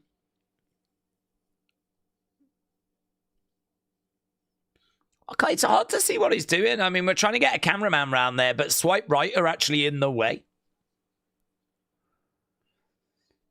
Right now, Keanu has got Jackson and hurls him into the middle of the ring. Does make it feel a little bit more realistic as a fight, though. Things happening that you can't quite see. So used to everything being so super polished, super produced, that him doing something in a corner at the back and you can't quite see what he's doing. It does feel a bit different. So it was something to do with that cast. Keanu Carver's still wearing a cast. Picks him up. Looking to throw him over his head. Goes back in the corner. Keanu Carver charging him. Goes over against the ropes. Keanu Carver, top rope pulled down. He goes to the outside. Goes, stamps down on that cast. Would that hurt? I feel like, I don't know. If you've got your arm in a cast and someone stomps on it, would the cast not protect it? Bang. Perhaps not. Perhaps you would feel like a summer. Certainly not going to be great for the recovery, is it? Keanu Carver down as we go to commercial break. Jennifer said, Carver looks awesome. James said, I only like chicken tikka masala. I hate spicy foods. I'm not crazy about it, to be honest. I feel like having done streaming on like this, it's meant that I just, eat to live, drink water. It has kind of turned me into a little baby. Now if I go out like drinking with my cousin or anything, which I only do like once a year or whatever, I'm such a lightweight now. It doesn't take much now for me to get a bit tipsy. Because also I don't drink alcohol. I just drink water now. And if I was to go and have like a hot meal, I'm just not used to eating hot food anymore. So again, like back in the day when I lived in Southampton, I was going out for beers, I'd have we lived quite close to an Indian, so we was having it quite regular, once a month at least. Now I'm just I'm like Bambi. I'm like Bambi. I'm like a little baby deer. Just can't be having all this spicy food and all this alcohol anymore. My partying days are very much behind me now, unfortunately. Days, you don't even have fast food like pizza or doner burgers. Not often. Probably pizza a couple of times a year. Chip shop a couple of times a year. Probably out of 300 odd days, 365 days, 20 of those will be fast food max. We just don't. We just don't. The only time we do is when people just cannot be bothered to cook, but with air fryers and everything, it's just so easy to cook now. You just shove stuff in an air fryer, don't you? It's not even hard, really.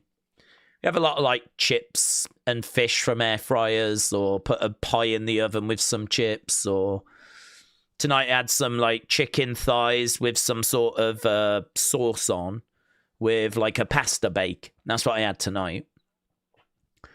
The other day we had lasagna. It's just stuff like that, really, that we have.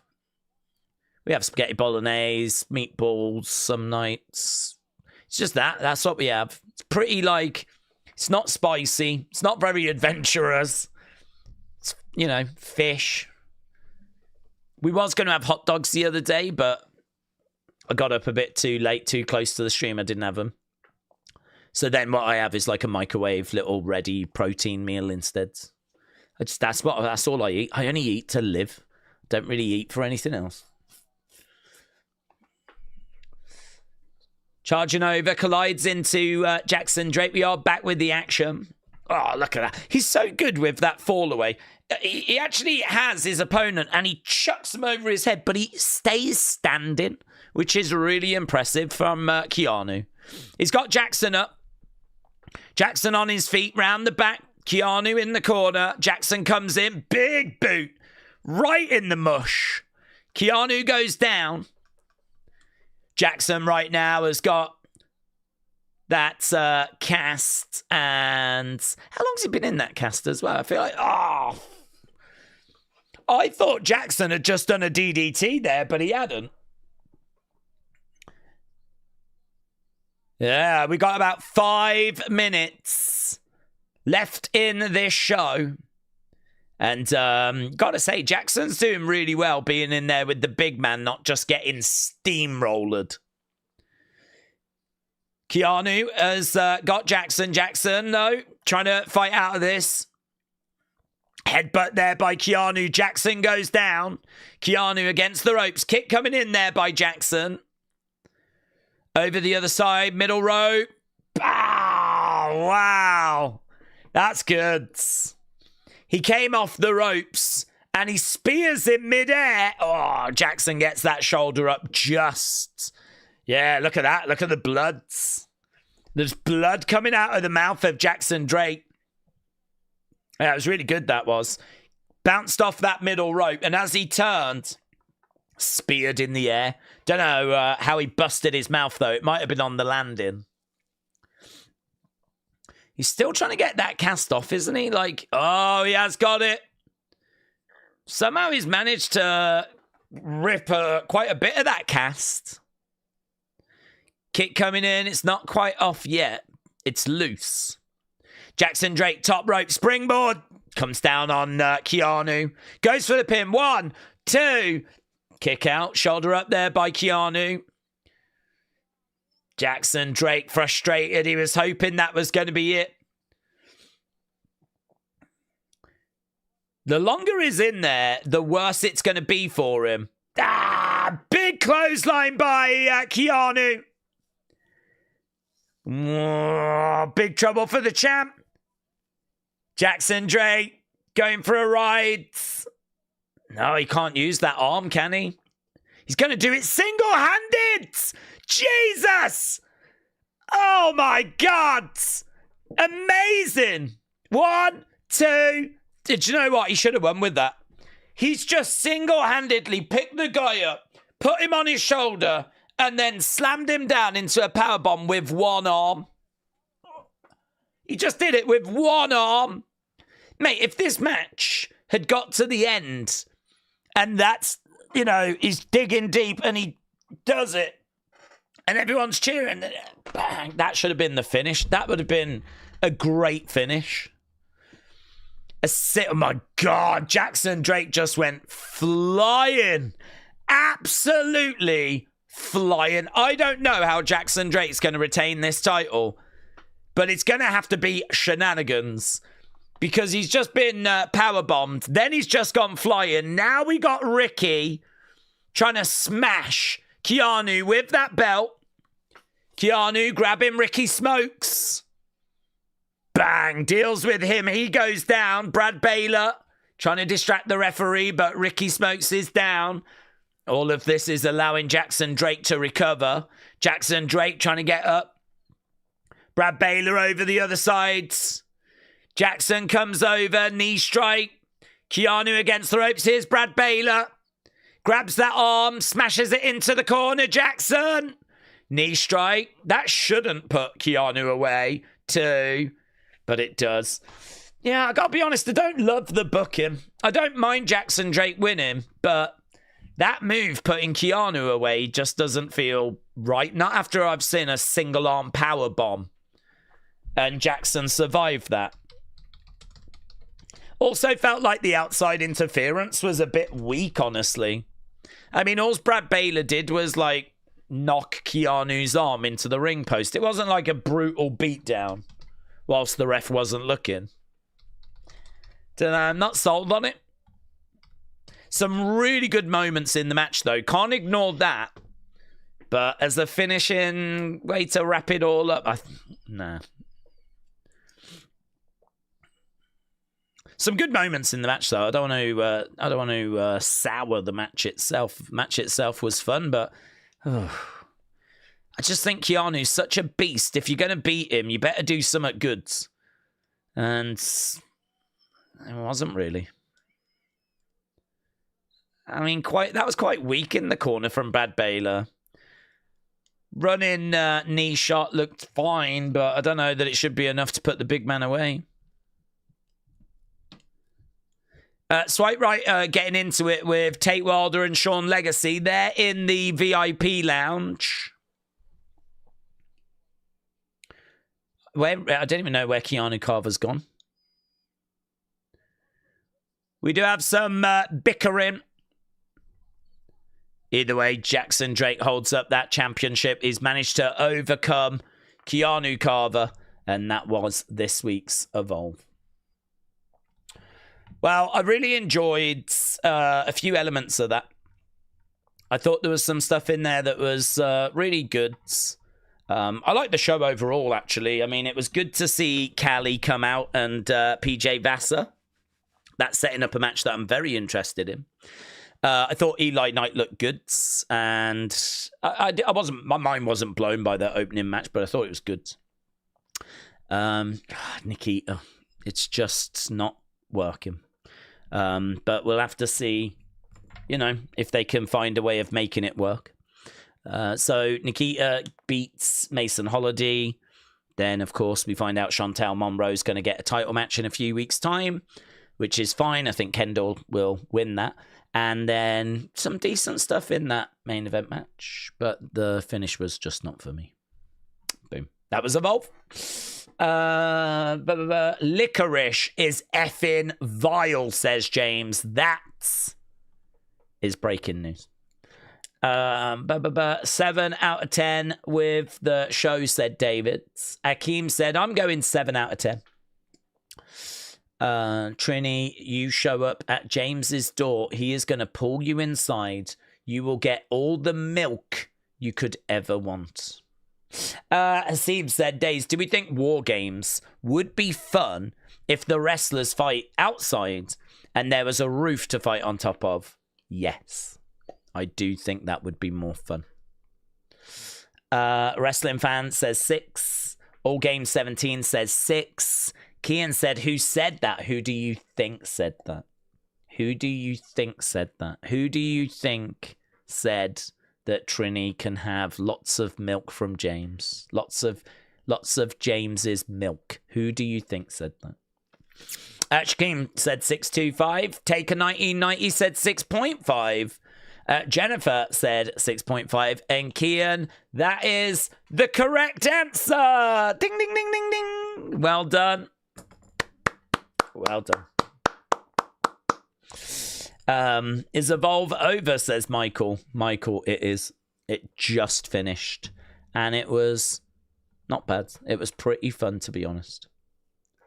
We've got 6s and 7s. We're all at 6s and 7s over this week's Evolve. I wonder if Timothy Thatcher is going to be the GM. I don't mind it, but it's not the most exciting. Probably good from a money-saving point of view, though, isn't it? He's under contract anyway. So from a cost point of view, it probably works. Evolve went right into WoW on my Tubi. Yeah, same for me as well, yeah. Michael said, sorry, I missed the stream. No worries, buds. Daryl said, just won $40 on the crickets. I'm getting a Works burger and calamari and chips for lunch. Daryl, congrats. Seeb said, thoughts on AJ against Jake Paul? I'm not bothered. I will watch it. I know a lot of people are down on it. I mean, I don't think that Anthony was going to fight this year anyway. So if he does fight Jake Paul, then I think it's probably best to just view it as like a bonus ball. It's probably best to just view it as a fight we would not have had, A lot of people are like, is this really how Anthony's getting ready for another big run? But it's like, well, the alternative actually might be that he doesn't fight. So I don't think it needs to be seen that, this is anything other than just, a bonus money grab. I mean, that's all it is. It's a money grab, right? But it's going to work, innit? The only thing is, everyone is going to want to tune in to see Jake Paul knocked out. That's what people want, yeah? That's what's going to bring the views. So if this is going to be an exhibition and there's going to be like a no knockout clause, then that is obviously going to really hurt the pay-per-view buys because you're taking the one thing away that people really want to see, which is, Jake Paul getting smashed. I mean, look, Joshua wins. There's no doubt in my mind about that. I don't think this is a problem. I mean, listen, boxers have always got puncher's chances. So has Jake Paul got a puncher's chance? Well, maybe, but even if he lands on Joshua, I don't think he's got the power to put Joshua away. Joshua is someone that's been in there that's with someone that's got crazy power. That's Ngannou. And he was able to find and navigate a way through that fight very comfortably. He's also been in there with someone that's beaten him before, that was a tricky little fighter whenever you got too close, in Andy Ruiz. So, I mean, Joshua's been in there with people that are difficult when you get in close. He's been in there with big punchers. He's been in there with one of the most technical boxers we've ever seen in Usyk. It's really hard, isn't it, to make any kind of argument that Jake is going to bring something that Anthony has not seen before or not had to prepare for before. I mean, the only thing is, if Anthony doesn't do the work, you know, if he's going to have to prepare for this like any other fight, you know, do the work. Don't take Jake Paul lightly. Don't just sit at home, you know, drinking eggnog. Like, do the work and prepare. Don't be disrespectful. This is a guy that if you lose against him, it is absolutely going to affect your legacy. There is real risk here. The upside for Joshua is money and being the guy to give the world what they want to see. That's the upside. The downside is if he loses, laughing stock. Absolute laughing stock. And actually, if he loses, I don't know where that would leave boxing, because Anthony Joshua is still regarded as one of the top heavyweights. If he loses to Jake Paul, where does that leave the image of boxing? Does boxing become a joke? So, but I don't see him losing, of course. It's a payday. It's, you don't want to say relatively easy work, 'cause you don't want to be that disrespectful, but compared to the people he's competing against, it is going to be relatively easy. This is a Jake Paul that a few years ago couldn't beat Tommy Fury. It's just hard. It's hard, isn't it, to make any kind of argument that it's anything more than a cash grab. But all I would say is, does it matter? If the alternative is that Anthony Joshua weren't fighting, does it matter? Does it make a difference? I've seen people really ranting and raving about it, saying it's a disgrace and all that kind of stuff. Maybe it is. I don't know. I don't feel like it's a disgrace. I just feel like it's a money grab. And I'll watch it. So, and I'm sure many of you will watch it as well. Russell Andy Hello said, "Are we doing UFC?" Yes, I am. Who have we got winning? Haven't looked at it, but I've not dug into the cards yet. That is my normally before, because we got a members stream tomorrow. It takes all my time to get the slides sorted for that. So I started that yesterday, and as soon as we're done with this stream, I'll get an unseen sorted, and then I will continue working on tomorrow's game. Once that's done, then I can turn my attention to UFC. So yes, we're doing it, but I ain't looked into it. Are you doing Ben Eubank? No, UFC on Saturday. Taker 1990 said, "Do we think Punk goes into Mania as the world heavyweight champion?" It's a good question. That I think there's a chance that he could, but with Bron Breakker sniffing around, you know, do you have Bron win the title at Mania, or will Bron get it before? I feel like Gunther is going to probably turn his attention to the WWE Championship. And so if you look at like who is most likely to get that belt from Punk, I feel like Braun is definitely in that conversation. I don't know how long, you know, Braun was wanting to go after the belt when Seth gave it up, but they managed to just keep him out the way for a little bit. I don't think you would disrespect Punk by giving him a short title run now. I think Punk's got the ball, let him run with it for a bit. I don't think you disrespect him by making this a short run. But I mean, could he lose it come Royal Rumble? You know, could it be that we do Bron Breakker, CM Punk at the Rumble and we get a title change? I mean, we could. If I'm a betting man, I'm going to say Punk does go in as champ. If I'm a betting man, I'll say he does go in as champ. But I think there is a chance that he could lose it, yes. That would be like 55-45. But I think they will want to give Punk a good run with this ball. And also, there's not really a mad rush to get the belt on Bron, is there? It's just how long can you delay that match? And if you do that match, would you have Bron lose? I don't know. Not if you're trying to build him up, would you have him lose? Punk Braun Mania is not impossible, is it? Doesn't feel like that's impossible. Roman could get it. He could do. I don't know that he will, though, because they just did a really long run, didn't they, with Roman as champion. And I sort of feel like we lived on that for a good few years. I sort of feel like during that time period, a lot of people were starved of world titles. Like they couldn't get the world title because it was on Roman. I know that he is the biggest star they've got right now, but I don't know. He might be so big that he doesn't need the belt. A Roman match is always going to get attention. You could put Roman on the Mania cards and people are going to be excited. I sort of feel in a way he's a bit bigger than the belt, which is a very crazy thing to say, but it is also true. It's a bit like John Cena this year. You know, John Cena, if he's on a show, people are going to tune in and watch it because it's John Cena. Like, he doesn't need to be WWE champion this year. You know, it's not like people are going to tune in or more people will tune in because he's the champ. He's bigger than the belt. And I think Roman has got to that point where he's kind of bigger than the belt.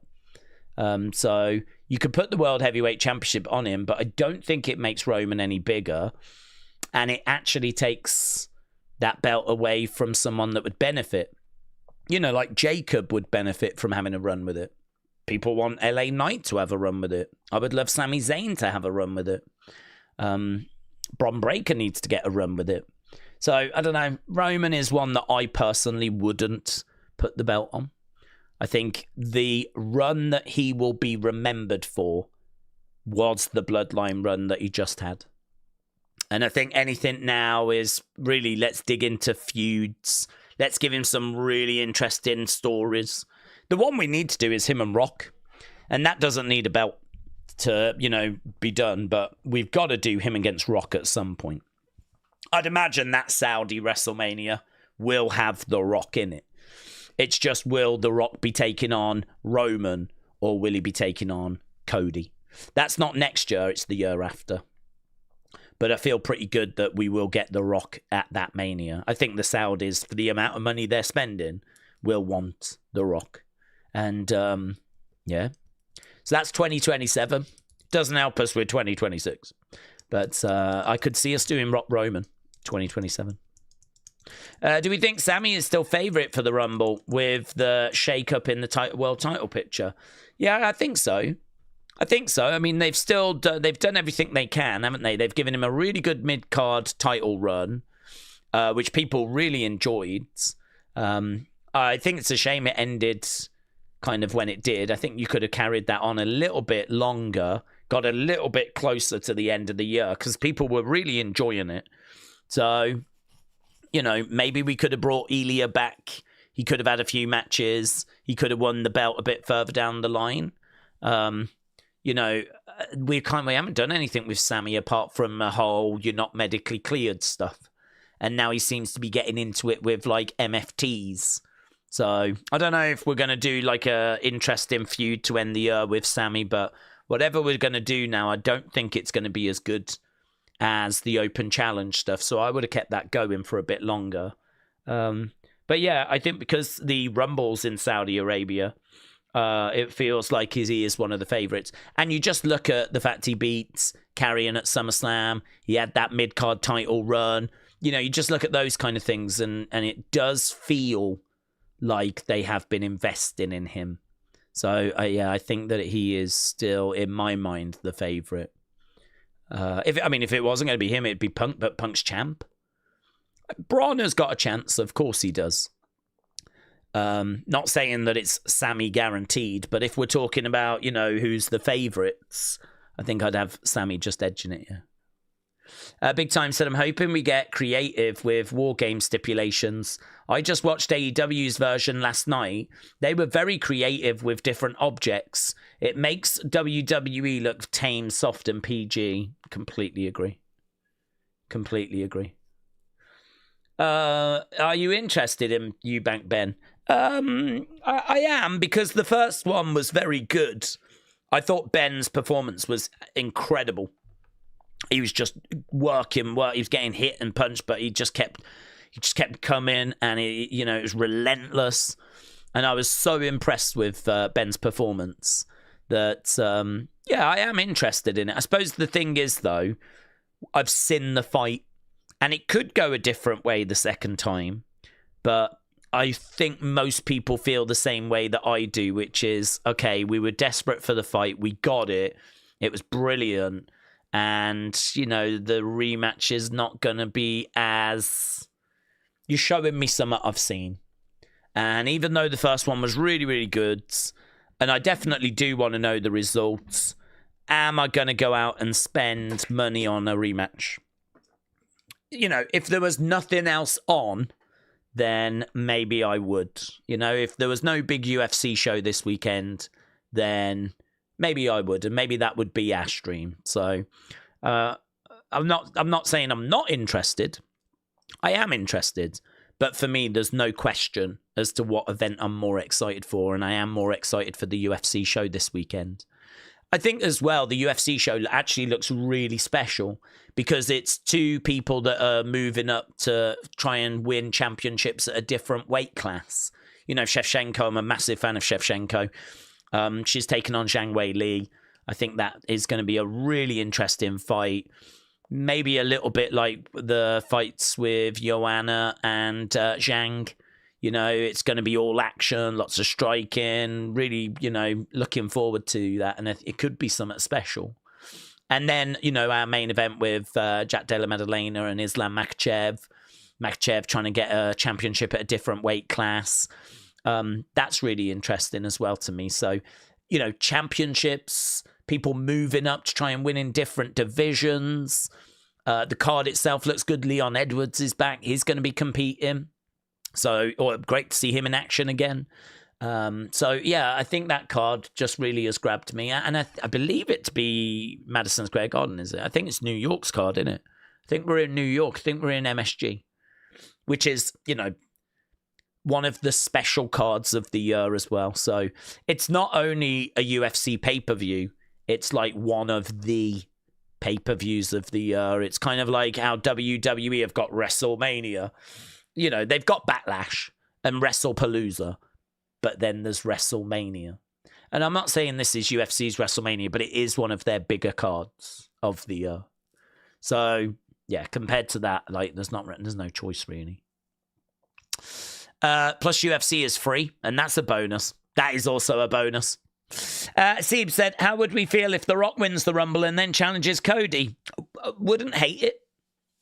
There's two fights I want to see for The Rock, and that is him and Cody, because that feels like massive unfinished business. Him and Roman.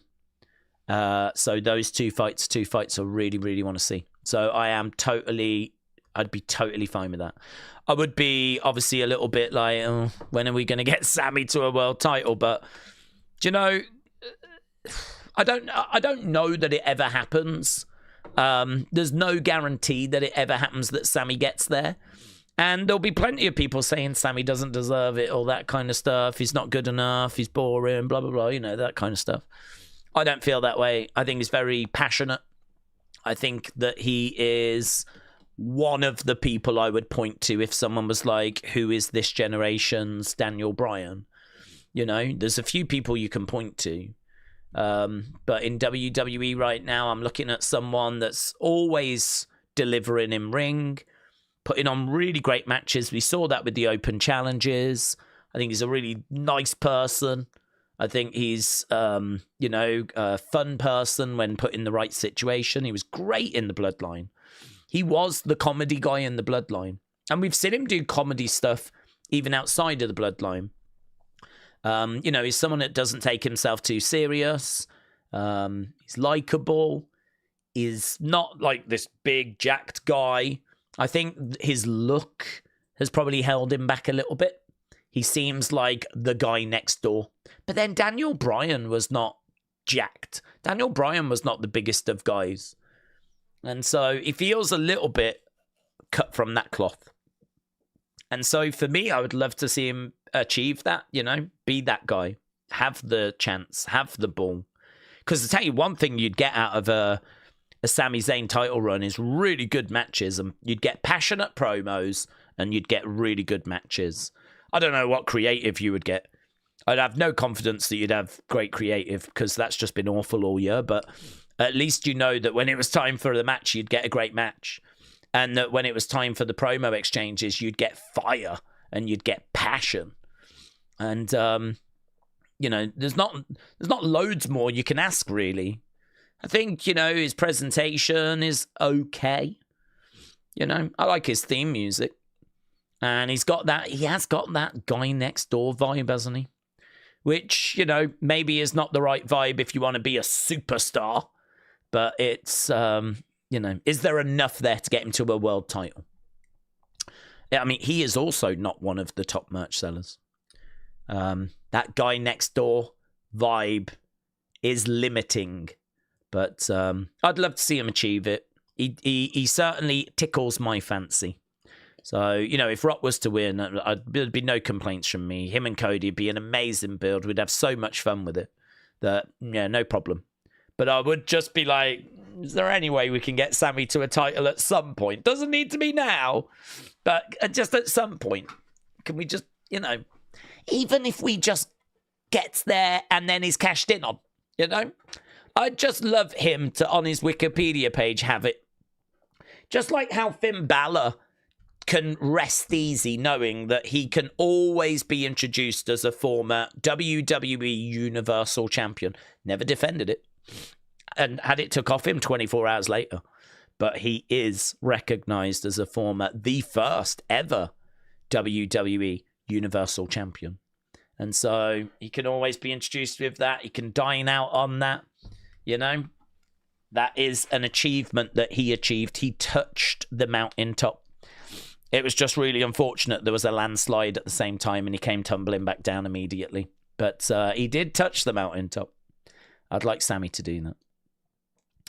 I think one of the main reasons Mania 40 felt bigger than 41 was because The Rock was there. He would give 42 that big fight feel. Yeah, you're right. I think that I think the builds was so much better for 40. And I think, you know, the problem is that with 41, the main draw was Cena, and was Cena going to win 17? But because he was a heel, and to be honest, you know, I mean, I wanted him to get 17, but I feel so sorry for Cody. And we've listed why many, many times, because I'm just so appalled by his creative. That to put Cody in the situation where he's got to go up against John, who's trying to win 17 in his last WrestleMania, you just go, Jesus Christ. You just are not helping this guy at all. Whatever. You know, and you're just like, Jesus Christ, poor Cody. So Cody goes into Mania getting booed out the building. Absolutely booed out the building. Everyone's there to see John try and get 17 in his last Mania. And how's John repay that? He repays that by being Moody McGrew. Yeah, comes down, no graphics, everything black. John Cena in just white lettering. He comes down, off with the fans, not interested in them. I mean, no one benefited. No one benefited. Cody didn't benefit from what happened at WrestleMania. John got 17, but was having to constantly pour cold water on everyone's enthusiasm. You know, maybe 42 would have been remembered a lot fonder if we had have had Cena go for the World Heavyweight Championship and maybe Cena had beaten Gunther at 42. Rather than do Jay, you know, how about Cena wins the Rumble, not Jay? And we have Gunther against Cena. And it's all like babyface Cena, heel Gunther, and it's all about, can he win the title? Will he get 17? Or are they going to invest in Gunther, right? Have Cody go after someone else. Do Cody Randy, right? Do Cody Randy. You absolutely could have done that. Turn Randy heel and do Cody Randy. It turned out Randy didn't have a flipping opponent anyway on that show. Ended up facing Joe Hendry. So in retrospect, it would have been a hell of a lot better if we'd have turned Randy heel, done a really interesting build. You could have had Cody, babyface, Randy, heel, heated heel, right? And done a really good build. You could have done Cena as a babyface against Gunther. Can Cena get 17? Of course he does. Crowd goes crazy. You're not pouring cold water on it. You're letting it burn bright. If anyone was going to get a good match out of Cena at that point, I think Gunther probably would have stood a chance. Certainly would have been a hell of a lot better than what we did with Gunther J, where Gunther flipping taps. I wouldn't have had Gunther tap, you know, AA, put him down, Cena gets the win. That way, Gunther didn't need to tap. He can still lose, but losing to John in his last WrestleMania, there's no shame in that. You can let everyone celebrate, go crazy. Cody is in a much better matchup where he's going up against a heel, and you can do everything you can there to really build that up and get people hating on Randy. Be hard to get people to boo Randy because Randy is so loved. But at least Randy wouldn't be trying to break a record, you know? At least he wouldn't be trying to win 17. So, I mean, it'd be a bit better. And, you know, I still think that's a feud we should do, Cody and Randy. What you would do with Jay, I'm not sure, you know? But to be honest, it didn't work anyway. So, you know, we would have to have found a different feuds, maybe do him solo, something along those lines. But I think that, in retrospect, would have been better, would have felt bigger, you know, would have got us through that little tricky periods. Obviously, you don't get the heel turn, though, which was a massive moment this year. I think, you know, when we're talking about OMG moments of the year, for me, it's got to be the Cena heel turn, which, if anything good came out of that heel turn, it was that moment, which is still one of the most shocking moments ever. And at the time, people were saying was the best heel turn ever. Whether people have changed their mind on that now, I'm not sure. But that moment was an amazing moment. I don't want to say the heel turn was worth doing just for that moment. I wouldn't go quite that far, but it was an amazing moment. So you would be throwing that away. And that was undoubtedly the most exciting thing that happened on the road to WrestleMania. But you'd have to replace it with other exciting things. So, yeah, but hindsight's a wonderful thing, isn't it? You can sit in hindsight and go, oh, we should have done this, we should have done that. You know, it's easy to kind of say it after the fact. Although some of us was saying at the time, don't turn John heel, but you know, yeah. Who's counting?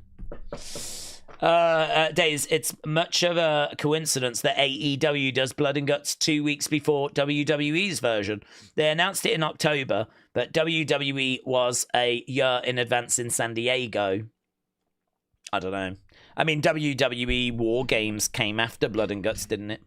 So could you not even say that War Games was WWE trying to counter Blood and Guts? I think I'm right in saying that Blood and Guts came first.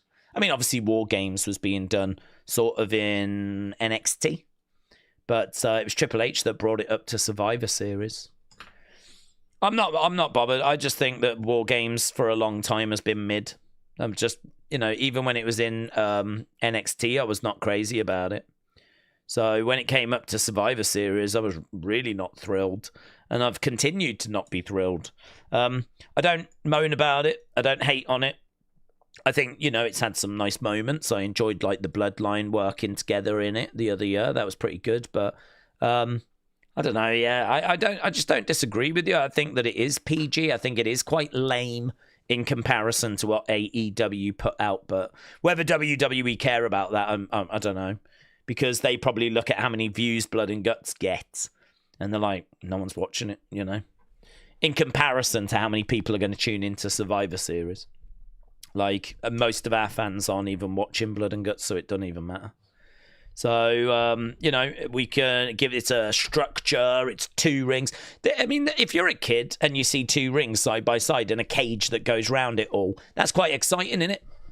You're like, oh, my God, it's time for War Games, and you get all the build. And having the team of Roman, Cena, Punk, Jay, you know, all them together, that's like... amazing. So, you know, you can see where there are some benefits. But yeah, I mean, I'm long ready to move on. If we will, I don't know. I mean, there's every chance next year, the year after, the year after, the year after, we're just going to keep doing war games. So maybe this will be a little frustration we have for a long time to come. I'm not sure. But I'm definitely ready to move on. But I've been ready to move on for a while. All Games said, Daze, what do we think that Alexa, Charlotte are no longer women's champs? Do we think one of them might turn? Well, obviously, I think they're going to be in the War Games match, so I don't think there's a turn coming just yet. The next few weeks, whether that turn happens at Survivor Series could be interesting. I don't think we necessarily need them together in 2026. I think it's something we've done after Mania. I mean, they've been together a little while now, so they've kind of had a little run together. I'm not in a rush to get Alexa into the Wyatt Six just because the Wyatt Six is not kind of working for me at the moment. So you could put Alexa in there. Maybe that helps. Or maybe she just gets dragged down into pretty rubbish creative, right? I think the stuff we've done with Charlotte has been pretty fun. Some of it's been a bit mixed bag. Some of it I find entertaining. Some of it is a bit like fine, whatever. And yeah, it's been good for Charlotte. It's been good rehabilitation with the audience. Like, the audience are probably on board with Charlotte now more than they have been. I think Charlotte will not want to throw that away, actually. So what do you do? I mean, if you turn Charlotte, you're just taking her back to where she was. If you turn Alexa, then that's interesting. But will the crowd turn on Alexa? If Alexa turns on Charlotte, are the crowd going to stick with Charlotte? That's a gamble, I would say. This is a girl that's never really enjoyed much crowd support. She's getting it now, but is she getting it now because Alexa says, that's my friend? If Alexa turns on Charlotte, do the fans turn? What do the fans do? I actually don't know. So I think you've got a real gamble there. I mean, what I would say is keep them together for Survivor Series. Think I'd keep them together even after that for a bit. But as we get to WrestleMania season, that's where we're going to have to make a decision. And it's going to have to be, is one going to turn on the other? And if so, who turns on who? If you have Charlotte turn on Alexa, then you're just kind of taking Charlotte back to where she was. Which is fine. You can do it. But I don't know, man. Is that a waste? Is that a waste? Perhaps this is one where we don't need a turn. Perhaps they can just sort of have each other's backs and they can just go off to different feuds and then occasionally come back together again and help each other out and sort of be there for each other. But they don't need to necessarily turn on each other. There's plenty of other feuds for them to engage with. So, yeah, get past Survivor Series first. Some NXT women could go to SmackDown, said David after Mania. Yes. Ricky the Dragon Steamboat's on Dynamite. That could be good for Alexa and Charlotte, said Wrestling Fan. Does War Games get us excited due to the star power? Well, I'm excited for that star power. I'm excited to see that team together, if that's where we're going. I'm excited to see that as a visual, them all in the shark cage together. I'm looking forward to that. The match itself, though, is just going to be like every other War Games match. PG and pointless. We won't have any meaning by the time we move on after that show. So, for me, the actual event itself is one that I struggle to get it's going to be amazing. I think you've really got to be dazzled by the stars, You've really got to be a stan for these people. It'll be good to see those teams together. And I think from a historical point of view, it'll be good where we're did you know 1 year we had Punk, Cody, Cena, Roman, Jay all on the same team? That's a strong team. Yeah, that's good. Really strong team. I mean, in that regard, it's good. From a historical, did you know? But actually, does it mean anything? Does it matter? Is it going to mean anything? If they give it a stipulation, then brilliant. Brilliant. I'll love it then. Then I'll love it. You know, if it matters. You know? Like, if the Vision team win, then no one on the babyface team can challenge for the world title whilst Punk's champ. Something like that. That'd be interesting. While CM Punk's got that belt, no one from the babyface team, if they lose, can challenge for the championship. That might be interesting because then you start eliminating, like, you know, potential opponents for CM Punk. And obviously, if they lose, they'll be livid about it. I don't know what the stipulation would be the other way. I don't know if you'd do the exact same thing, but only for the heels. Chances are, though, you're not going to do babyface versus babyface. So chances are you could do that stipulation and you could quite comfortably stick to it. But it would be good to see the reaction, wouldn't it, of the stars if the babyfaces lose. All of them now cannot compete for that World Heavyweight Championship whilst Punk's got it. Do you know, you could do that stipulation. It would add something. I'm not saying it's the greatest thing in the world, but it would add something. I just hate War Games matches that when they finish, that's it, you know? The match didn't matter. Like next night on Raw, we're just moving on to new stories. That's my big frustration with it.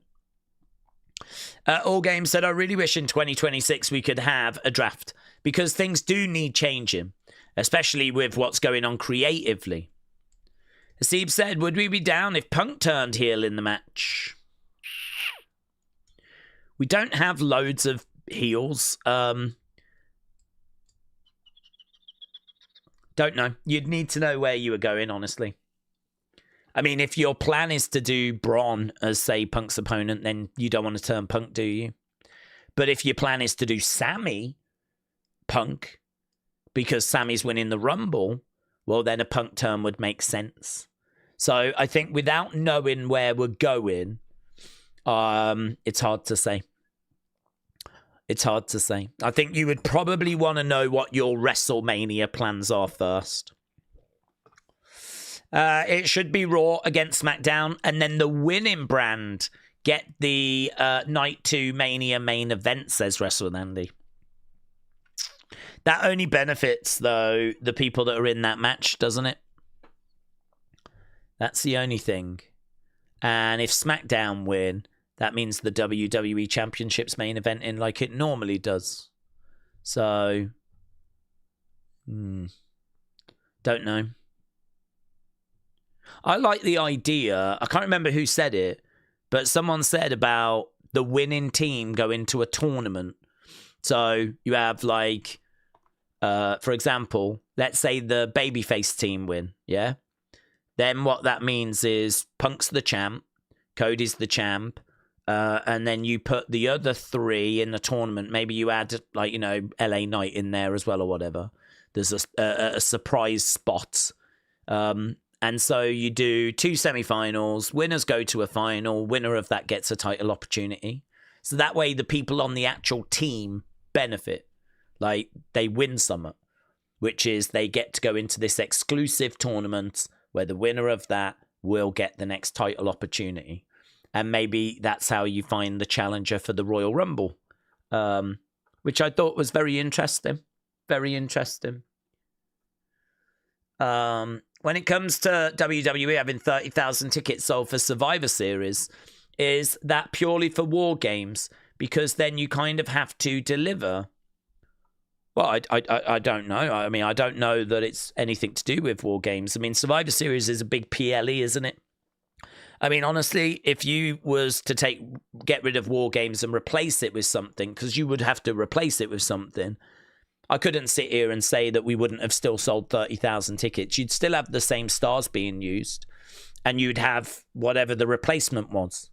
So I don't know that War Games is like the big driver of tickets. It could be, and maybe that's why they're sticking with it. But interestingly, when they first announced Survivor Series, they didn't announce it as Survivor Series War Games, which does make me think that they hadn't quite decided whether to stick with it or not. So I don't know that it is 100%. It might be that every year they decide, are we doing War Games again? you know? So when they first announced Survivor Series in San Diego, it did not say War Games. And I remember saying, oh, that's interesting, because it could mean that this year we get something different. And then, unfortunately, a few weeks later, they did start announcing it as Survivor Series War Games. So that could mean something. It might mean nothing. What if the winning team gets the number 1 pick in the drafts? Yeah, but again, it doesn't benefit the wrestlers, does it? So that doesn't benefit the people that have won the match. I think it's better if the people that were actually in the match get something personally, rather than, like, you know, SmackDown benefits. So SmackDown get the number 1 pick, but why would people be fighting for that? Why would they care? If I was on SmackDown team, why would I care? If SmackDown gets the number 1 pick, all I care about is where I'm going. War Games, Raw versus SmackDown versus NXT versus TNA, says Davids. Are you watching Blood and Guts? No, buds. All Game said, I missed when it was Brand versus Brand, the traditional 8-man tag match that one year where we had SmackDown, NXT. Money in the Bank at the moment is more important than Survivor Series, says Wrestling Fan. Well, there we go. We've stuck around for about half an hour after, and we've had a good chat about Survivor Series and got our teeth into a few thoughts. So appreciate people sticking around and sharing their thoughts. We are back. Well, we are back. We'll have Unseens, but we are back with our next live on Friday. Obviously, we're back tomorrow for the members. No WEP as far as I know. But we are back Friday with SmackDown. So thanks a lot for joining us. Appreciate it as always. And I'm going to go and work on Unseen and get that uploaded and get working on tomorrow's member stream. So thanks for watching.